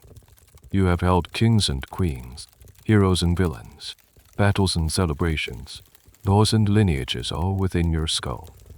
The responsibility has been a heavy cloak, at times a glorious mantle, at others a crushing burden. You have been a bridge between the ancestors and the yet-to-be-born. Now, that burden is finally being lifted, passed to the next generation. It is a relief, but also a kind of loss. Your social function, the very thing that has defined your entire existence, is fading. You are becoming a man, rather than an institution. And as you sit in the afternoon sun, the sound of your students' kora drifting from the next hut, you feel a sense of completion. The data has been transferred. The system is secure. The library, will outlive the librarian. The sun feels warmer on your skin these days, or perhaps it's just that your own blood runs a little cooler. The world has simplified. Your days are no longer about grand performances or treacherous court politics. They are about the feel of a smooth, warm kora in your lap, the taste of millet porridge, and the sound of your student, now the master Jeli of this village, singing to his own children in the evenings. Your life's great task is complete. All that is left is the final, graceful fade. One evening, as twilight paints the sky in shades of violet and orange, the young master comes to you. He doesn't come for a lesson, but for a ritual. In his hands, he carries your old kora, the one your father gave you, the one you carried across the empire. Its calabash body is dark with the oils of your hands, its neck worn smooth from a lifetime of use. He kneels before you and holds it out. It is time. This is the final, symbolic act of transmission. While the knowledge has been passed on over years, this moment signifies the official transfer of authority. It's the passing of the torch, the handing over of the keys to the library. You take the instrument, your old friend, and hold it for a moment. You can feel the ghost of every song you ever played still humming within it. The praise songs in the manse's court, the mediation between angry families, the lullabies for children now grown, the lament for a fallen empire. It's all there. You play one last melody. It is not a grand, heroic epic. It is a simple, ancient tune, one of the first your father ever taught you. It is a song of gratitude, a quiet hymn to the ancestors, to the craft, to the chain of memory of which you have been one small, vital link. Your fingers, though old, move with an unthinking grace. The notes are soft, clear, and full of a profound peace. You are not performing for a patron or an audience. You are playing for yourself and for the spirits who listen in the silence between the notes. When the final note fades, you hold the kora out to the young man. It is yours now, you say, your voice a dry rustle of leaves. You are the Jeli. Tell the stories, sing the songs, keep the memory alive. He takes it with a reverence that touches your heart. He is not just taking an instrument. He is accepting the weight and the glory of his entire culture. He is accepting the responsibility for the souls of the dead and the identity of the living. The concept of a Jeli's retirement is not one of inactivity, but of a shift in status to that of an elder statesman. An old Jeli like you becomes a living ancestor, a source of ultimate appeal in historical matters. While they no longer perform publicly, their wisdom is sought out on the most difficult questions. A very specific and little-known belief is that the spirit of a great Jeli, after their death, continues to aid their descendants, acting as an invisible guide in their memory and performance. You are transitioning from being a physical library to becoming a spiritual one. You have poured the contents of your calabash into his. Your own mind feels quieter now, lighter.